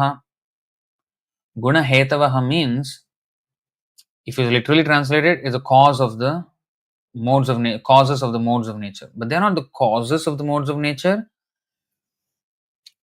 Through modes of nature, they have come into existence, but they are our perception or our interaction with the three modes are done with these 10 things. You see? So, these 10 things are these. According to the quality of religious scriptures, and let's agama, not just religious, any books. According to the quality of the religious scriptures, water, one's association with one's children or with people in general, the particular place, the time, the activities, the birth, meditation, chanting of mantras, and purificatory rituals, the modes of nature become differently prominent. So, I have explained this actually a few times, but I'll just briefly go over them. So, according to the quality of religious scriptures, according to the books that I read, suppose I read motivational books, or I read, Bhagavatam, or I read Bhagavad Gita, or I read maybe say romantic novels, or I read horror stories, or I read crime stories, or I read business, how to make business, how to do business, self improvement, this and that. So many books are there. The world is full of millions of books. If according to what I read, I am associating with the modes. You see, this is association, and it influence. Connect this to that previous verse of Haribhakti Sudhodaya, where the mind is like crystal ball, and whatever you put in front of it, it will reflect that. If I put a green color in front of the crystal ball, the green color will be, the crystal ball on that side will look green. Actually, it's not, but it has taken on the effect, or the color, rubs off on the crystal ball as well because it reflects. So similarly, if I put a book which is in the mode of ignorance, whatever it is, then my mind will reflect those things because I will contemplate on the subject. So according to the quality of religious scriptures, and even in religion also, there are gradations of religion for different classes of people. And Bhagavad Gita, Srimad Bhagavatam, Chaitanya Charitamrita are at the very zenith of religious scriptures, because it gives the highest explanation of the absolute truth. Nothing even comes close. But if I am engaged in Karma Kanda religious books, or Jnana Kanda, or Mayavadi, so accordingly my mind is molded. That's association. So the externals matter. With what I am interacting, it matters. So according to the Agama. Next, Apaha, water. What kind of water? Like for example, Charanamrita. It's holy water from the lotus feet of the Lord. And here I would add food as well. because in every cooking there is water involved in, you know. So water and food, what is our intake? What kind of food are we eating? In fact, a Vedic civilization divides people according to what they eat, not according to how much money they have. That is the modern way of dividing people, but or classifying people, I would say. But the classification according to Vedas is according to the qualities, according to what they eat. Is a visible indication of his qualities, of the guna that he's associating with. By seeing his eating, it's a visible indication, a tangible indication of what his gunas, what guna he's in. If somebody eats meat, his mind spiritually is gone. I mean, it's not in place. It's completely misdirected, misdirected. So Yavana, I mean, not even following rules and regulations. That means he does not even understand the importance of Vedic rules and regulations. Maybe he's not even aware of the Vedas. So even if he has some incidental good qualities and mannerisms a little bit, but ultimately he has no good mannerisms or no good qualities. But whatever he has can be dovetailed in Krishna's service if he's properly guided. You see? But we can get an indication of what modes he's associating with. So water. But water, we can also take it apa, like 7, 8. Rasoham apsu kaunteya. So Prabhupada explained in his lectures that apsu is water, but any liquid. What if somebody, tastes wine? Prabhupada said if he thinks that this taste of wine is actually Krishna, that's the beginning of his spiritual life. He will get purified. Eventually, he will come out of this wine drinking and then he will become a devotee. Somehow or other, yena tena prakarena mana Krishna niveshayet. Somehow or other, if our mind is fixed on Krishna, if something reminds us of Krishna, that is a purifying thing. Whatever condemned state we are in, if it can somehow or other remind us of Krishna, that is to our benefit. So eventually he will be purified. So let's take that definition here also. Apaha. If we take it as any liquid. So according to what I take, I'll become differently. I'm associating with the modes. If I'm drinking, or if I'm smoking, or I'm drinking, what is this, liquor, I'm in the mode of ignorance. Or I'm drinking some, I don't know what kind of passionate drinks there are. But in the mode of goodness, prasadam, charanamritam, anything offered to Krishna. So in that way, water and food, I can put it in that way. One's association with one's children or with the people in general. So in Jana Sangha, what kind of Jana? What kind of people am I associating with? That also influences my qualities. What qualities I take on. Because if when I'm associating with someone, and this association is not just physical, it can be online. I can be watching somebody's video. I may be a fan of such and such YouTuber or a sports person or what. I'm associating with that person. This is the danger of social media because we are given easy access to so many kinds of people, and only a devotee can make good use of it. But people, because they do not know how to discern between what is good association and what is not, they take all kinds of association, and in the privacy we can have full association with someone. So these are all, and people are falling into a lot of bad habits. I'm seeing, so many people are, asking for help with their pornography addiction. It was not even a thing. When we grew up, pornography is something a far distant thing which only very, very bad people do it. Now, everybody is almost addicted to it somehow or other. Hey, Prabhu, I want some help. I don't know, somehow I feel, I'm somehow stuck with this addiction to pornography. I know it is bad. I need to come out of it. Look at this. They can associate with anything they want in the palm of their hand. Ajamil, by mistake, he saw, one day, some embracing and kissing of, one prostitute and one man, and then the clothes were not so properly arranged on their bodies, and then he got agitated. Whole life became a mess. Imagine you can have all that, in privacy, and you can watch how much ever you want. How dangerous this is. And this is, of course, maybe one of the extremes. But even otherwise, we consume the ideas propagated by various kinds of, social media influencers, because they do influence our consciousness. That is called association. We influence others when we put out something, and when they consume it, they get influenced. So this is one's association with one's children or with people in general. The particular place is also a association, because if I am in a place where it's all meat eating, I remember when I came to Singapore, I was staying with people who used to eat meat. I never ate meat, but I accidentally had it. Once I was eating, my friends took me to a hawker center, and I was, paratha and what is that, some soup on the side.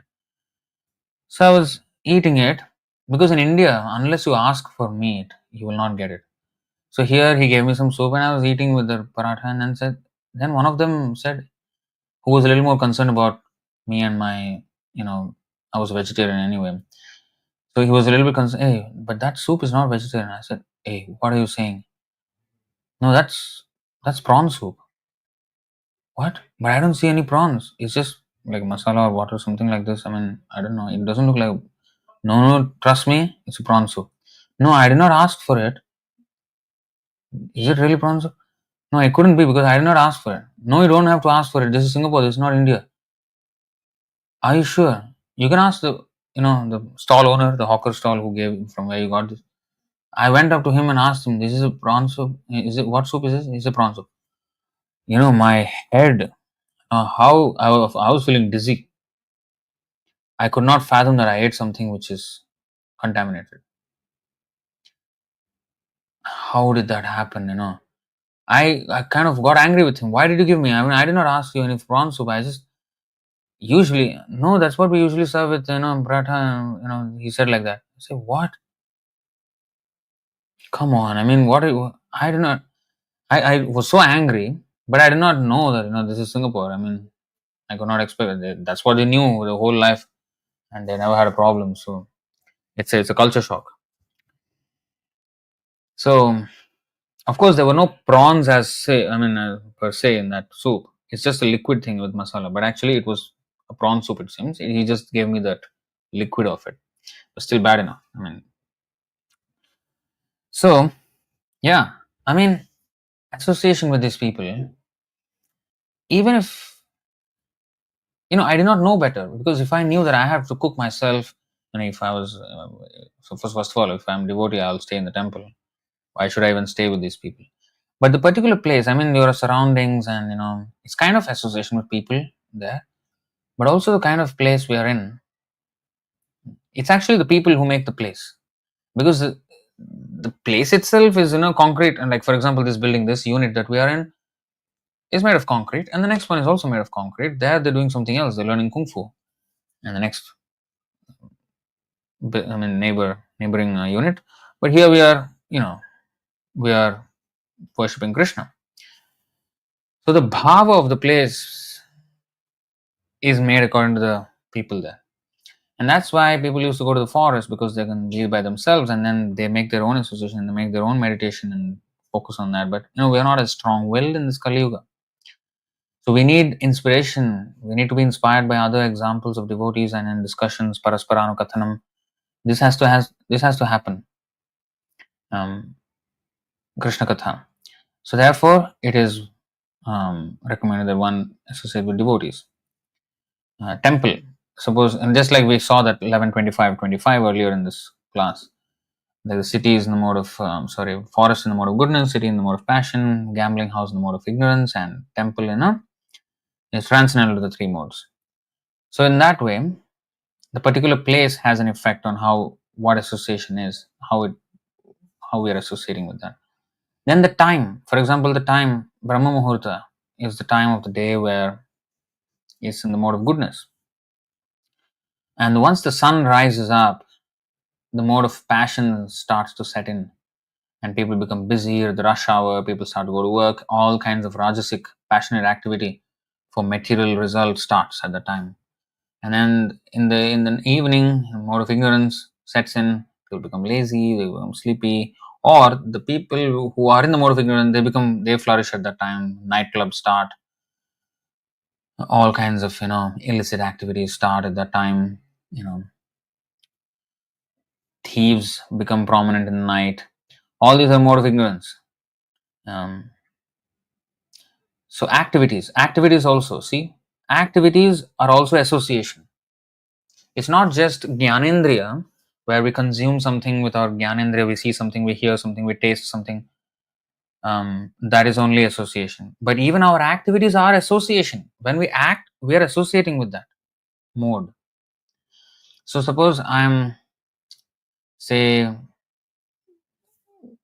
playing cricket, let's say. I'm by playing it, I'm learning the technique. Oh, I should refine my technique. I should bowl in this way. I should bat in this way. I should field in this way. And if I'm doing something, if I want to improve, I will observe others how they're doing it. Then I will try to emulate some of those things. So my activity is I'm deeply now engrossed. My whole attention is there. I'm associating. There's association. Likewise with anything, whatever we do, we are associating with that. That's why it is important what we do with our physical hands and legs, and with our mind, with our speech. It's important what we do. That's why we should serve Krishna. But that is association. When we do something for Krishna, it's different from when we do something for something else. Then birth. Oh, you see, birth is also association. Actually, it is. You see, 13:22. We know them from 4:13 that Lord said. Okay, let's go to 4:13. Okay, just for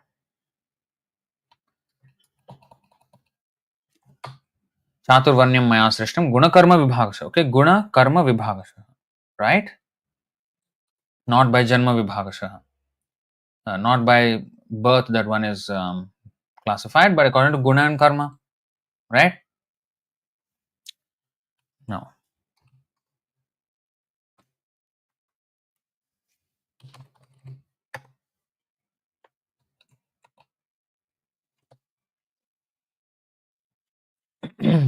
Purusha prakristho he bhungte prakritijan gunan karanam gunasangosya sadasad yoni janmasu.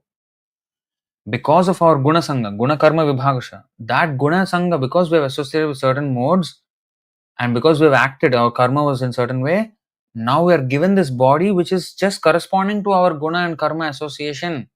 So that guna and karma vibhagasha is already coded into our birth. Our previous guna and gunasanga, our previous karma is already karmana daivanetrena jantur dehopapattaye striya pravishta udram pumsoreta kanashraya. Is it not? 3:31:1. According to our actions in the past and according to what our mind was thinking at the time of death, which is 8:5, 8:6. Yam yam vapi smaran bhavam tyajatyante kalevaram tam tam evaite kaunteya sada tad bhava bhavitah. So this is guna and karma sanga.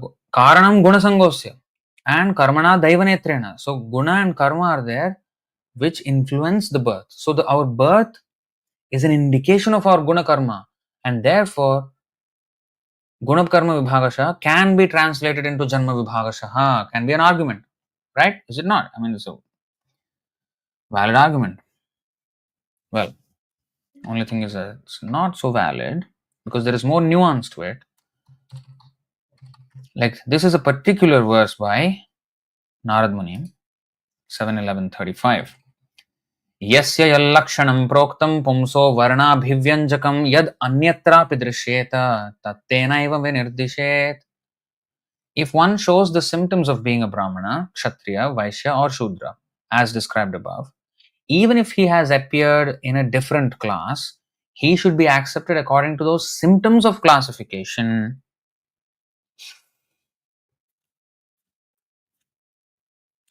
All these points are, by the way, discussed in the book called Brahmana and Vaishnava by Bhaktisiddhanta Saraswati Thakur. And he makes a very, very strong case. Nobody can defeat that. So here it is said that even if one is born in a different family, if he has symptoms of another varna, then he has to be accepted according to his symptoms of classification, not according to his birth. Well, then the question will be, so if we should not consider the birth and we should consider the symptoms of the person, then but Shastra also says that birth was according to his previous symptoms and work. But in this case, his birth is not indicative of his symptoms. Then did Krishna make a mistake that, you know, he was put in a family where he was not supposed to be because he has a different symptom, but he was born into a family which has another symptom or another brand or Vaishya, Shudra or, or Mlecha or Yavana, but he has a symptom of being a Brahmana. How does that work? What is the meaning of the statements then? Karanam guna sangosya and karmana daivanetrana, when guna karma vibhagashah is according to the janma. But now you're saying not according to janma, it is according to guna and karma, which can be different from janma. Which is which? Right? Because there's nuance here. The nuance is,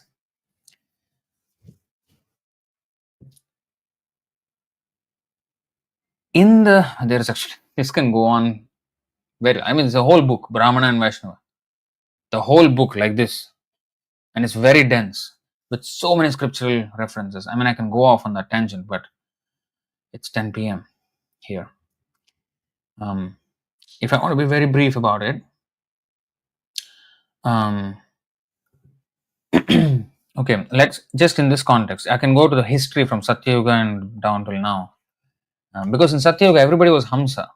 There was no 4 Varnas at all in Satyuga. That is explained in the Bhagavatam. In the 11th canto, 5th chapter. I think, if I'm not wrong. So, all were Hamsas. But eventually, the Varnas became prominent from Treta Yuga. Now, at that time, how were they classified? That this was a Shudra, this was a Vaishya? Because all were Hamsa. So, if birth was the only qualification, Brahmana's son is a Brahmana. First of all, in that instance, they were all Hamsas, but their sons did not become Hamsas because according to the time, we're not about association of the time, right? One of the 10 things that we just saw was time. That's not the time of the day only, but also this is the time of the age. Like this is Kali Yuga. There is a certain influence of the time. Like Kali Yuga means, it's an age of quarrel, and people are easily induced into quarrel. So that's also a factor that plays. So with each passing seasons of time of these yugas, there is a different influence and the different levels to which people can tolerate, people can be religious. So these things are there. So the influence of time is so strong that planetary alignments, when one is born in a certain, like we see the horoscope, right? The horoscope of every person born in Kali Yuga is bad because the time itself is bad. So the advantages that people had in previous yugas, like Satya Yuga, Treta Yuga, Dwapar Yuga, the baseline advantages are removed. We starting off with Kali Yuga. So among that, there can be relative auspiciousness, inauspiciousness, this and that, whatever. But it's under that constraint. We don't have, even the most auspicious person here would not be as auspicious as a person in Satya Yuga. His chart will be totally different. And how much more they were, they were Hamsas. They were not even like, there's no Varnas, that pure. Imagine the influence of time in that at that time. So all these are association, where we are born, how we are born. So anyway, coming back to this point that so they were all Hamsas and then they somehow got divided. So it's not according to birth. They were divided according to the classification of symptoms. Okay, great sages council. There were council of Brahmanas, who used to run and who used to advise the kings on how to manage things, manage the society and make them spiritually oriented all the time. Given the different times and circumstances, different kinds of sacrifice. That's why Kriteya Dhyaito Vishnum Tretayam Yajato Makhaye Dvapare Paricharyayam Kalau Tadhari Kirtanat. So even the Yuga Dharma changes according to the suitability of the circumstances. What can people do? How much can they go? Um, how much sacrifice they can do? How much they can, sacrifice for the Lord? To what extent? So, and according to the facilities even available, we don't have such great opulence that is required for a big yajna or opulent temple worship like what used to be done in the Dwapar Yuga. We don't have such um, facilities even. Even the governments are corrupted. There's no patronization of these things by the kings and all that. We have to fend for ourselves, and temples used to be state sponsored and built by kings. Now you ask that one land from the government is difficult to have, especially in countries outside of India. Even in India, maybe I don't know, but outside India, definitely, it's very hard to get. We'll make it difficult also for you. What to speak of land? I mean, in China, WeChat. There's a WhatsApp for them, like a chat app. In WeChat, you can't even have a group discussing religion. They'll ban the group. There's so much surveillance is going on there. So things like these are happening. So Kali Yuga, so the time is so bad. So according to what is possible, according to the mentality of the people, religious principles are adjusted by great acharyas, empowered acharyas, or the Supreme Personality of Godhead Himself. Dharma samsthapanarthaya sambhavami yuge yuge. Because every yuga will have a different flavor, and then this Satya, Treta, Dvapara, Kali. For example, I will just show you one example.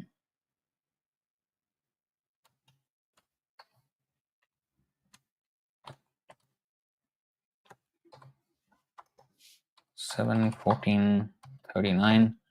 I've shown this recently. Drishtva tesham mitho nirnam avajnanatmatam nirupa tretadishu harer archa kriyayai kavibhi krita. My dear king, when great sages and saintly persons saw mutually disrespectful dealings at the beginning of Treta Yuga, deity worship in the temple was introduced with all paraphernalia. Before that, there was no deity worship. Oh, that means people in the Satyuga no deity worship. That means impersonalism was more prominent, and when people became degraded, then deity worship was there. So that means deity worship is for degraded people, and without deity worship is for advanced people. Therefore, deity worship is for neophytes. And later on, so this argument also is one of the arguments people try to make, that eventually we should rise above the deity and become nirgun, nirakar nonsense. So they don't understand the real meaning of the deities, but also the reason why Satya Yuga there was no need of deity worship, because everybody was in their heart. They had a temple in their heart. The whole point of having temples, Treta Yuga, because people were having mutually disrespectful dealings, because they were not understanding. They were not understanding that the presence of the Paramatma is there in the other person's heart, and therefore I should be respectful and I should honor the presence of the Paramatma there, and I should behave properly. So they were conscious of, in their heart, they were conscious of the presence of the Lord in everybody's heart, and therefore they were called Hamsas. And that's why they used to um, um, deal properly. When that wasn't there, when that degraded, then deity worship was actually started, because, okay, at least now become respectful towards the deity and eventually understand that the Lord is in everyone's heart and not just limited to the deity in the temple. Because now I can't see the Lord at all. I am not even conscious of the Lord. I am completely unconscious of the Lord. So at least become conscious by deity worship. So eventually you will have the understanding the Lord is everywhere, not that nirakar nonsense rubbish. This is the actual thing. That's why I think next verse, if I'm not wrong, is it? Tatorchayam harir kechis samshraddhaya saparyaya upasata upastapi narthada purushadvisham. Sometimes a neophyte devotee offers all the paraphernalia for worshipping the Lord, and he actually worships the Lord as a deity. But because he is envious of the authorized devotees of Lord Vishnu, the Lord is never satisfied with his devotional service. So you see, if we are just doing service to the deity, but not wanting to cultivate proper relationships with devotees who are servants of the Lord is not satisfied with his devotional service. I mean, I can translate this to ISKCON, for example. They're doing deity worship and everything is going on, but the devotees of Vishnu, authorized devotee, Prabhupada is authorized devotee. Don't talk about anybody else. Prabhupada. envious of authorized devotee of the Lord, then Lord is never satisfied with his devotional service. I mean, there may be devotional service, but the whole point of devotional service, archayam eva hareye, pujayam shraddhaye hate, tato bhakteshu chanyeshu sabhaktas prakrita smritah. Natad bhakteshu chanyeshu sabhakta prakrita smritah. The materialistic third class devotee, he worships the deity with reverence, but he does not deal properly with devotees and others. This is third class. But the thing is, from there he has to rise to the second class where he actually deals with others properly.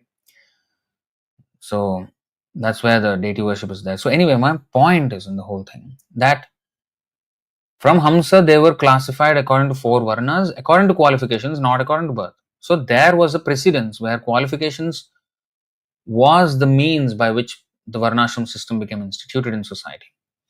Then there is a verse which Bhaktisiddhanta Saraswati Thakur quoted in the book Brahmana and Vaishnava. It is said that a person is a Brahmana only if he is born from a qualified Brahmana. Who is a qualified Brahmana? If the Garbhadhana Samskar is not performed, he is immediately Shudra. So, that person who is so-called Brahmana, did he take birth after the Garbhadhana Samskar? If the Garbhadhana Samskar hasn't happened, then he is not a Brahmana. Then how can his son be a Brahmana? Just by saying that, oh, my father is, if I am saying I'm Brahmana only because my father was Brahmana, something. So that now it has to be investigated whether Garbhadhan Samskar was done for all your ancestor lineage or not. For every single one of them. If somewhere it is missing, you're gone. You're not a Brahmana. So these are rules that are there. So according to Pancharatra ki Vidhi, there is this again in the Chandogya Upanishad, Shruti, not even Smriti. The Mayavadis say always Shruti, Shruti, Smarta Brahmana. We also talk about Shruti, although they are called Smartas. Anyway, they are not so smart. So they say that, oh, Shruti. But Chandogya Upanishad, Shruti says there is this Jabal Upanishad, which is part of Chandogya Upanishad, whereas Satyakama Jabal, the son of Jabali, I think, Jabali, something, the mother. So the Satyakama, his son was accepted by Gautam Rishi because he was honest, although the mother did not know who the father was. Gautam Muni accepted the son because, so actually Gautam Muni only accepts Brahmanas as sons, disciples. So this forest boy, tribal boy, he wanted to become a disciple of Gautam Muni. And Gautam Muni was passing by the forest or something. Then Gautam Muni said, are you a Brahmana? Because I only accept Brahmanas. He said, well, I don't know. Then he asked, is your father a Brahmana? He said, I have not seen my father. I was an orphan. Only my mother brought me up. Okay, you go and ask your mother whether your father was a Brahmana. Then, okay, I will ask. Then he went. Mind you, he was already an adult by that time, the Satyakama. So he went and asked his mother, is our father Brahmana? He said, I don't know who your father is. What does that mean? That means she slept around. She is not even sure who the father was. Definitely forget about Brahmana. There's something horrible going on there.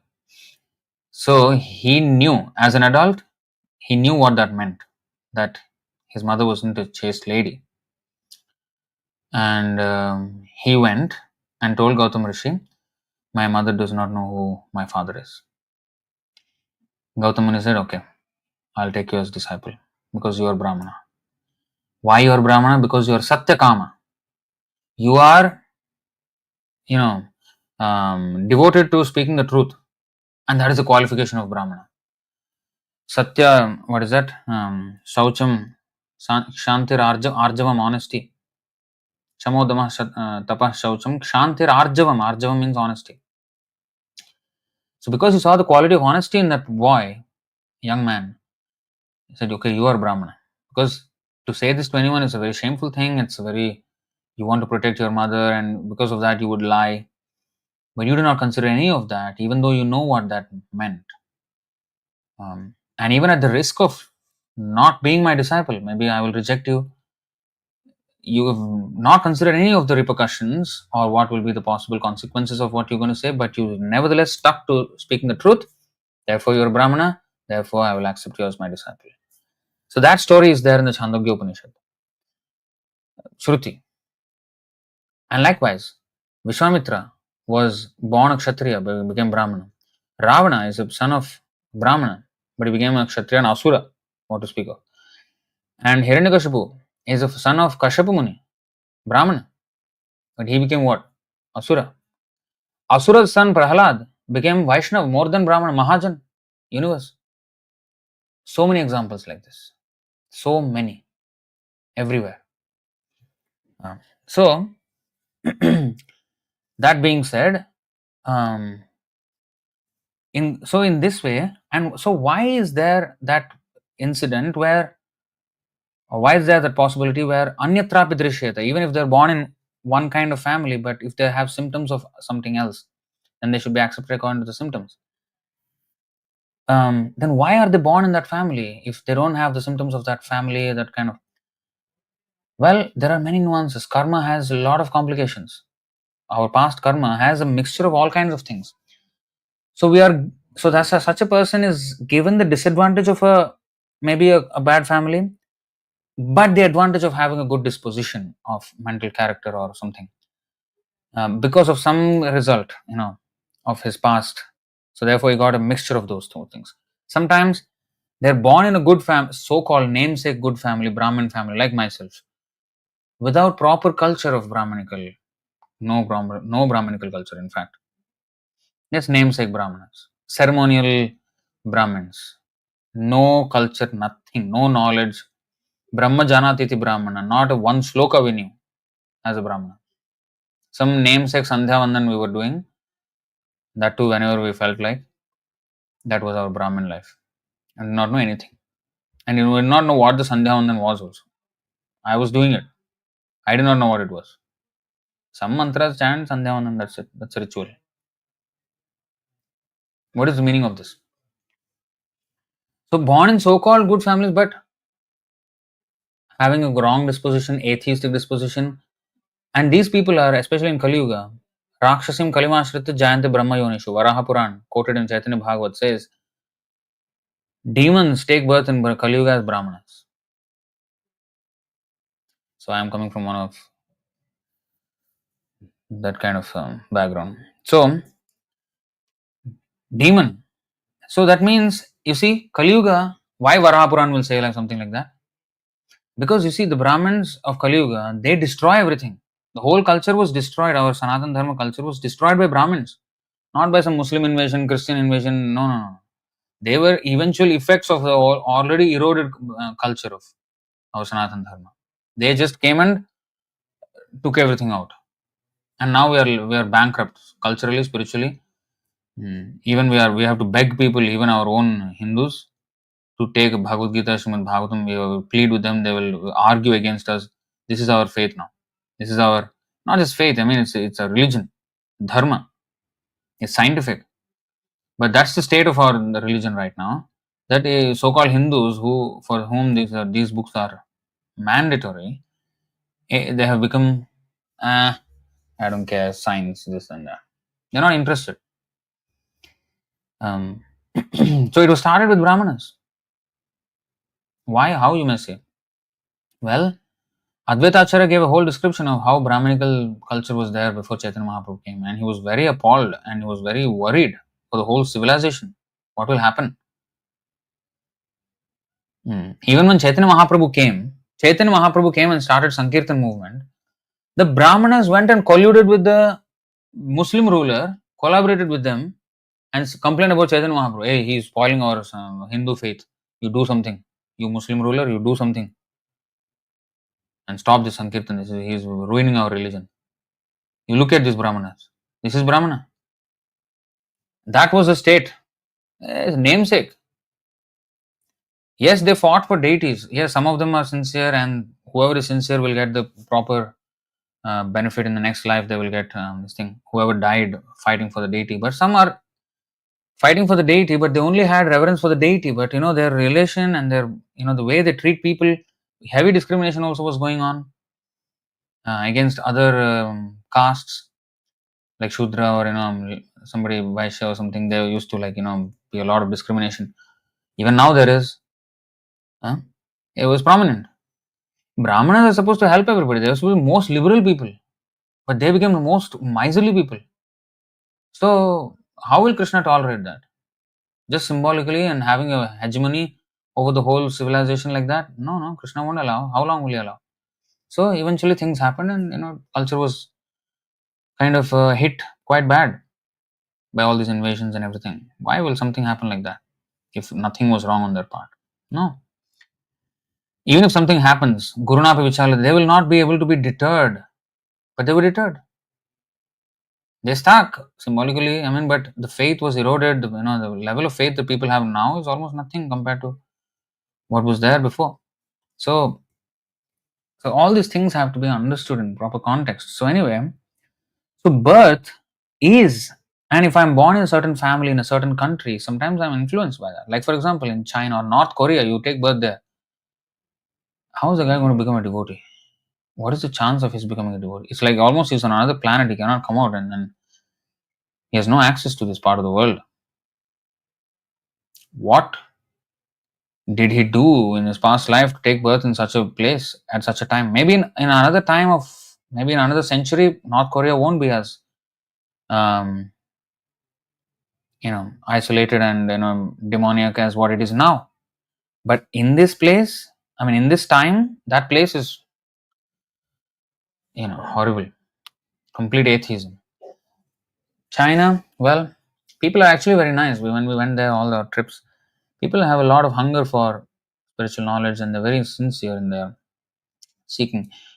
But honestly, the government, is so communist and atheistic. They're against religious freedom, and they don't like preaching and proselytizing. They don't like this. So, I mean, unless one is sinful, one won't take birth in these lands. So, birth, there is an element certainly of association, but he can be molded if he's, eventually he will associate with friends, and if the friends are right, then, if they're devotees, then he can be molded. So, but there is the childhood upbringing where it is an association. Of course, it is an association. So there is some merit to that argument, but it can be changed. The association can be changed, and then the effect can be changed, and the person can be changed. That's what our movement is. Otherwise, what is the meaning of preaching? Let everybody just be what they are now.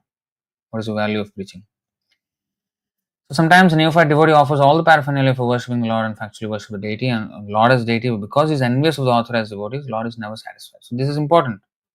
How Treta Yuga, how all these things, classification, birth.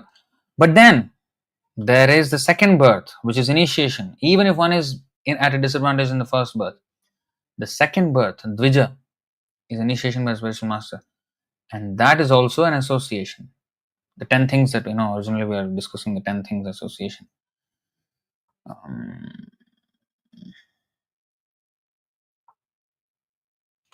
Yeah. So birth. So the initiation is a birth, second birth, and of course, sannyas initiation is even later. So that is meditation. Everybody is meditating. Some people are meditating on women. Some people are meditating on money. Some people are meditating on sports. Some people are meditating on all kinds of meditation. We are always meditating. Meditating means to think about something. What am I thinking about? According to that, I am associating. So my thoughts are also associations. When I'm associating with something external, that rubs off on me, like the crystal ball. But then, usually, when you take that thing out away from that crystal ball, suppose a green color or a blue color, so then now the crystal ball appears blue. Now, if I take out the blue color, it won't appear blue. Immediately, it is gone. It is whatever else is there in the room, it will take on that color. But the mind is a little bit more than that crystal ball, because after that thing is taken away, the mind will still ruminate on it. it will still think about it. That is meditation. So it's like a memory crystal ball. So what color was there before the recent color, that will still be there for a certain time, unless it is, so that memory crystal ball is because of the meditation. Because, for example, we may watch a horror movie in the theater, and then after we come out, we are still, if we come out in the night, we are still looking at, where maybe ghost will come out from here, from there, something may fall, and something may this happen. Imagining that horror thing, that thing is still going on because I've associated with that thing. It does not remain only for during the time of association, but it will linger on for much longer because of my recollection of those things. That is meditation. A recollection of what I experienced with my sensory perception. A recollection is meditation. And if I recollect if I ruminate and more and more, if I dwell on that, I'm associating with that. I'm associating. Dog, people keep pets, and then they have pictures on their handphone, and then they're always thinking, and then this is all meditation. So this is association. If I have meditated on Krishna though, then that is transcendental. I must recollect whatever I'm hearing, whatever I'm reading, whatever I'm memorizing. I should recollect, and I should repeat it. Talk to others about it in this way. Chanting of mantras. This means also talking to others. What am I quoting? What am I saying to people? Where is my mind at? Only those things I will speak. And chanting of mantras, like we chant the Hare Krishna mantra. People have their own affirmations they have nowadays, affirmations. That's their mantra. And sometimes, people use vulgar language to greet others. We say Hare Krishna, they use some bad word. Early morning, we use bad word. They wake up with a bad word and sleep with a bad word. Whole day full of bad words. That is it's not even a mantra. Mantra means one which releases your mind. This entangles your mind. So what we chant, what we speak is also association. That's why we should speak about Krishna. Should preach, distribute books. So it will always be centered around Krishna and Krishna Seva in this way. And of course, we have to chant our mantras. We should learn our shlokas. We should not only chant the Hare Krishna mantra, but also Bhagavad Gita shlokas, Bhagavatam shlokas. These shlokas we must learn, and then we should direct our thinking and our speaking based on those mantras that we learned. Otherwise, we will speak anything and everything, speculation. We don't even know whether we are saying something is right or not. We should back it up with Shastric references. So that is chanting of mantras. That is association. Because when I am quoting something and speaking on that, I am associating with Krishna. But if I am speaking something, my whereabouts are unknown. So that is chanting of mantras. Then purificatory rituals. Now, some rituals may not be purificatory. If in purificatory rituals, there are karma kandiya, jnana kandiya rituals also, and bhakti rituals also. But like every Mangalarti, what is that? Mangalarti, morning program, that is a ritual. That is a ritual we are doing every day. And therefore, we should do it mindfully. We should do it attentively. Then we're actually, otherwise, again, it is a rubber stamping. I am attending a ritual, but I am not there. Mentally, I am absent. Physically present, mentally absent. PPMA. Physically present, mentally absent. So this kind of, namesake following of rituals, rubber stamping of rituals, this has become asuric because we will lose the essence of why we are even doing that. So rituals, and people have their own nowadays. People say YouTube. You can say, "Oh, I'm a morning person. This is my morning ritual. This is my wind down ritual." What is a wind down ritual? Take out some meat and do a meal prep or something like that, and you read this nonsense book or some, and then sleep. So they call that a ritual. Anything, a routine which you have kept for yourself for molding your life in a certain way in all parts of the day, it's a ritual.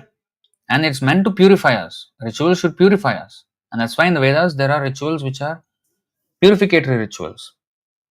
Of course, they are the Dasavida Samskar, they are there, but also every day we have rituals. Just like Sandhya Vandana is ritual for the Brahmanas, we have Mangalarti, which is another ritual.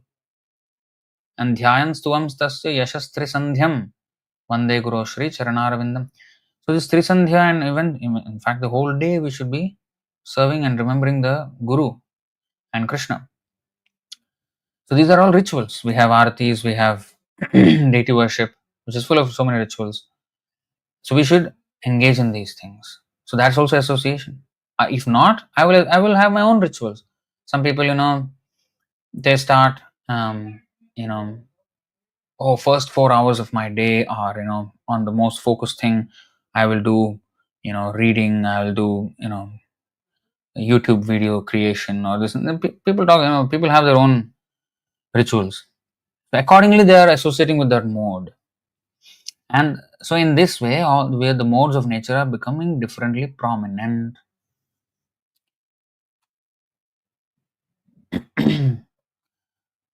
So in order to increase one's devotional sentiment, wise person should take shelter of those who have the same temperament. So in this way,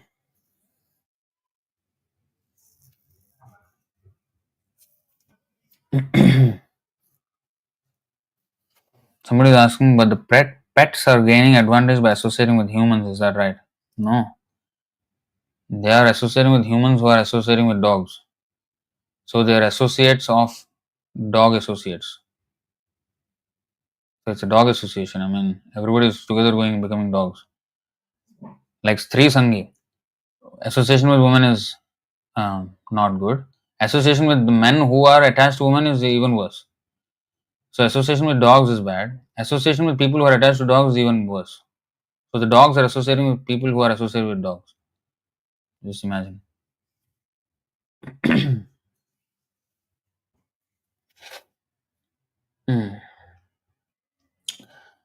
The acharyas who advocate the Daiva-varṇāśrama, so social order of Chaturvarnyam mentioned in the Bhagavad Gita, do not accept the proposition of Asura Varnāśrama, which maintains that the social order of Varna is indicated by birth or by rubber stamp. So we went into a whole labyrinth, whole rabbit hole into this subject, but this is important. We should understand it in proper context. So reading on in Madhya 3.6 purport, the most intimate devotee of Sri Chaitanya Mahaprabhu, namely Gadadhar Pandit, accepted Tridanda Sannyas and also accepted Madhava Upadhyaya as his Tridandi Sannyasi disciple. It is said that from this Madhavacharya, not Madhvacharya, Madhavacharya, the sampradaya known in Western India as the Vallabhacharya sampradaya has begun. So it's actually starting with Gadadhar Pandit, who is in the Panchatattva, incarnation of Srimati Radharani.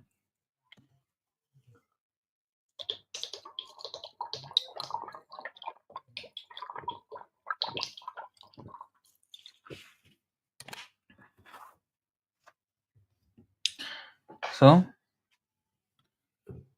Vallabhacharya Sampradaya has begun. Sri Gopal Bhatta Goswami, who is known as a Smrityacharya in the Gaudiya Vaishnava Sampradaya. Smrityacharya, really, what does that mean? In the Gaudiya Vaishnava Sampradaya, later accepted the Tridanda Sannyas order from Tridandipad Prabodhananda Saraswati. Gopal Bhatta Goswami, one of the 6 Goswamis.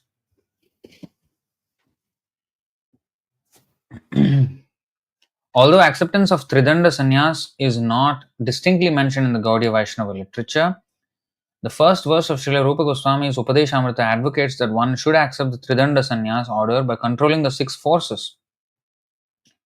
Vacho vegam manasah krodha vegam jihva vegam udaropastha vegam etan veganyo vishaheta dhirah sarvam api mam prithivim sasishyat. Upadeshamrita 1. One who can control the forces of speech, mind, anger, belly, tongue and genitals is known as a Goswami and is competent to accept disciples all over the world. The followers of Sri Chaitanya Mahaprabhu never accepted the Mayavad order of sannyas, and for this they cannot be blamed.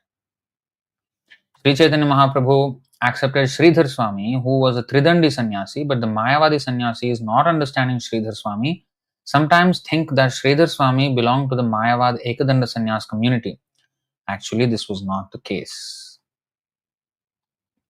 In fact, some of the explanations of Sridhar Swami sound like Mayavad explanations, or like oneness, but they're not.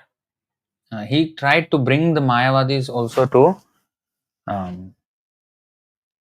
Krishna consciousness. Sridhar Swami was a total devotee, and Vaishnavacharyas, especially the Gaudiya Vaishnavacharyas, they understand him to be that, and they don't make that mistake. So I think we will stop here. It's already 10:30, and if there are any questions, we will go through them and stop it.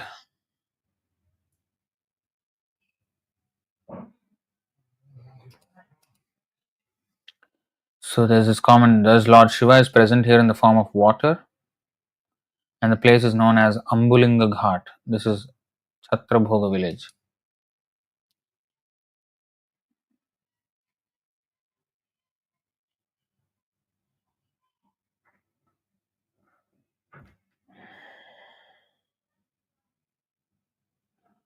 Here is Radharani need more servants in Kurukshetra. I remember Subala Prabhu shared in group. Okay, I did not see that. So, yeah, Kurukshetra.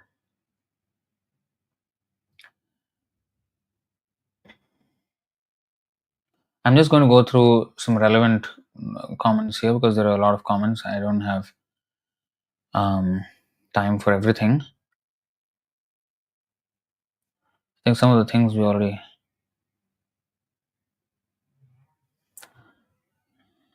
Okay, so here 4:12:29 purport that to live in a brothel, liquor shop, or slaughterhouse is in the mode of ignorance. Prabhupada said. 4:12:29 purport. Here it is said the Lord went to Radhadesh with the intention of purifying those places where the Ganga does not flow. The Lord has many things in one.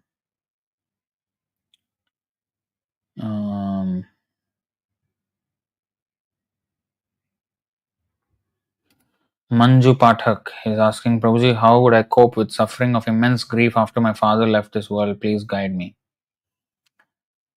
You should start reading the books. Science of Self-Realization, Bhagavad Gita, because that's when we understand. Because this suffering is because of attachment to the body and the bodily relation. But we should understand that your father is also a soul, part and parcel of Krishna. He is somewhere else now. His journey is going on. But if you love your father, then you have to. Putra means one who delivers his father from going to hell. So Narasimhadev said to Prahlad that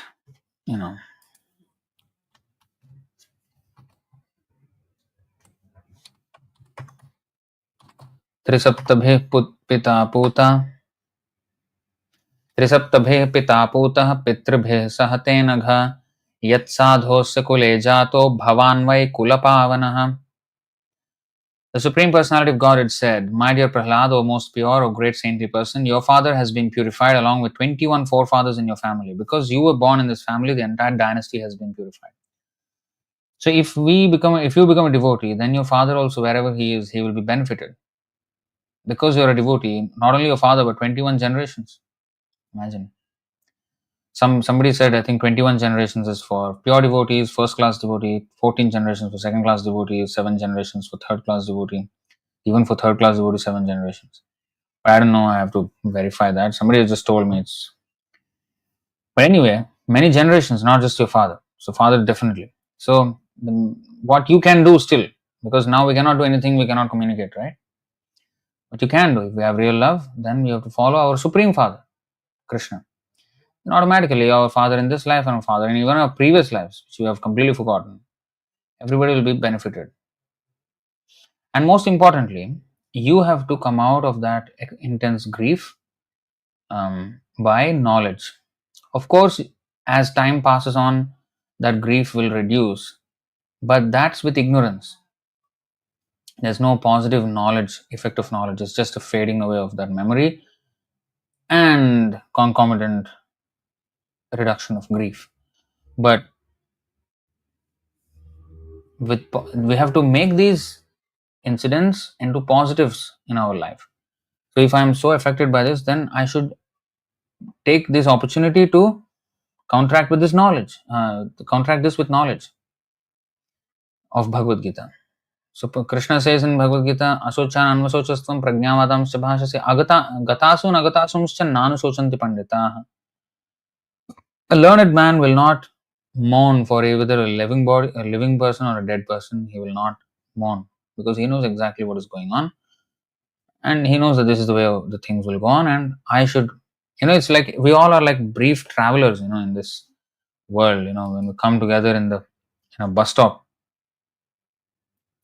at one time people come from different places, and then each will take a different bus and go somewhere else, and somebody from another bus is coming and dropping off at this bus stop. Somebody is going, so everybody is going like that. So this, like a bus stop, we're just in this life for a brief moment with our relatives, but eventually we're all going to go on our own paths.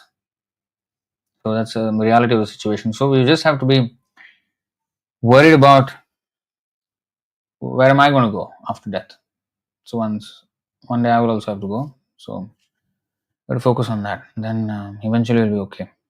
And chant Hare Krishna, read Bhagavad Gita and Prabhupada's books, and read Bhagavatam. If you don't have Bhagavatam, get the Bhagavatam. Purchase the physical copy of Bhagavatam, put it in your house, and let that be there as a, as a remembrance of your fathers leaving this world, and Bhagavatam has arrived, and let that be, a way for your life to change, spiritually. And if you're already a devotee, whatever books of Prabhupada you don't have, keep them all. A devotee should have all the books of Prabhupada in their house. The whole work of Prabhupada should be there in our house. Prabhupada wrote it for us. If we don't keep it in our house also, how much respect do we have for Prabhupada? Keep it and read it one by one, one by one. Even if you're not reading the whole thing, of course you can't read the whole thing at once, but you have it all at once. And then start reading it. So eventually, everything will be all right. Okay?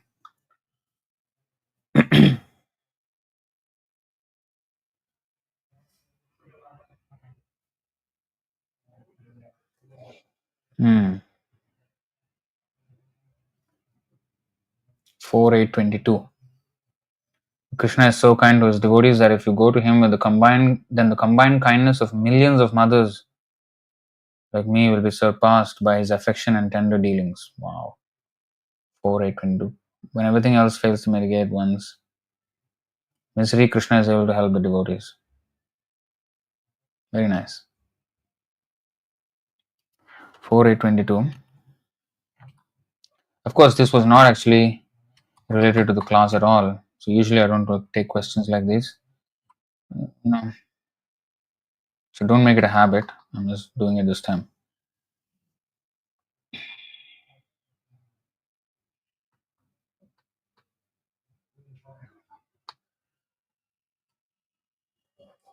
The Bhakti Yoga system of Bhakti Yoga described by Queen Suniti to her son is the standard way of God realization. So here he is mentioning that.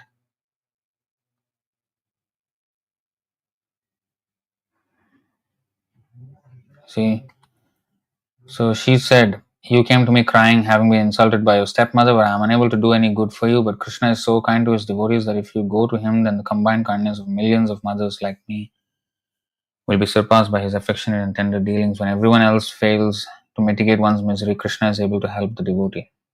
It's a beautiful quote.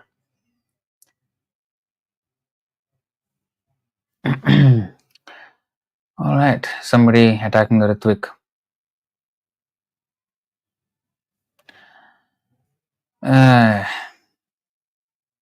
Laugh all you want.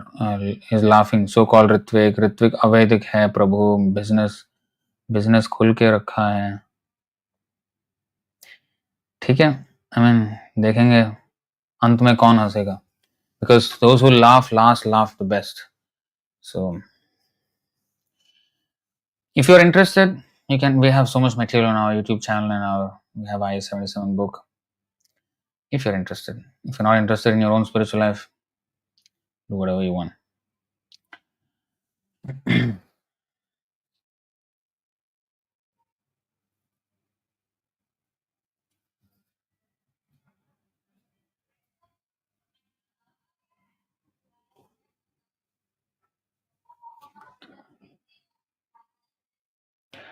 Okay, what is the other one?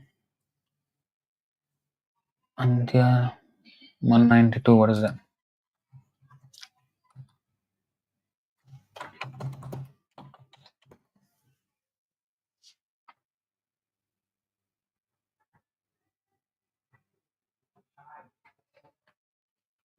Hmm?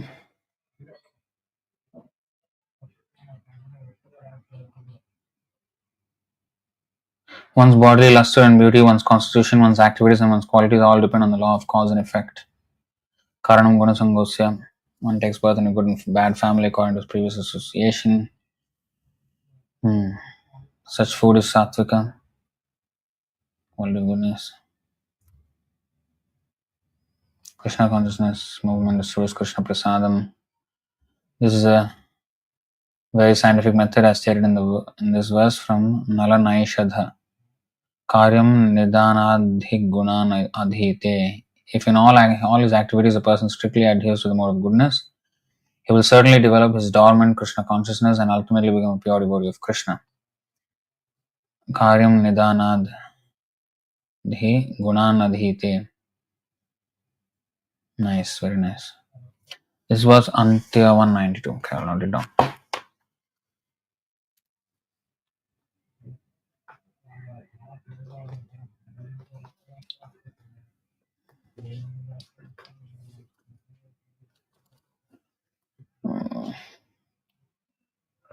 Okay, if we don't have anything else, then that's it.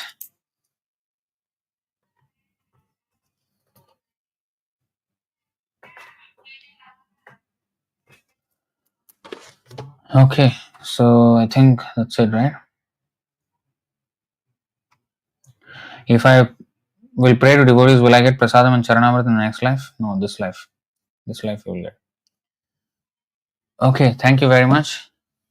Shri Chaitanya Charitamrita की जय, श्री चैतन्य महाप्रभु की जय, अनंत कोटि वैष्णव वृंद की जय, श्रील प्रभुपाद की जय, निताय गौर प्रेमानंदे, हरि हरि बोल, हरे कृष्ण.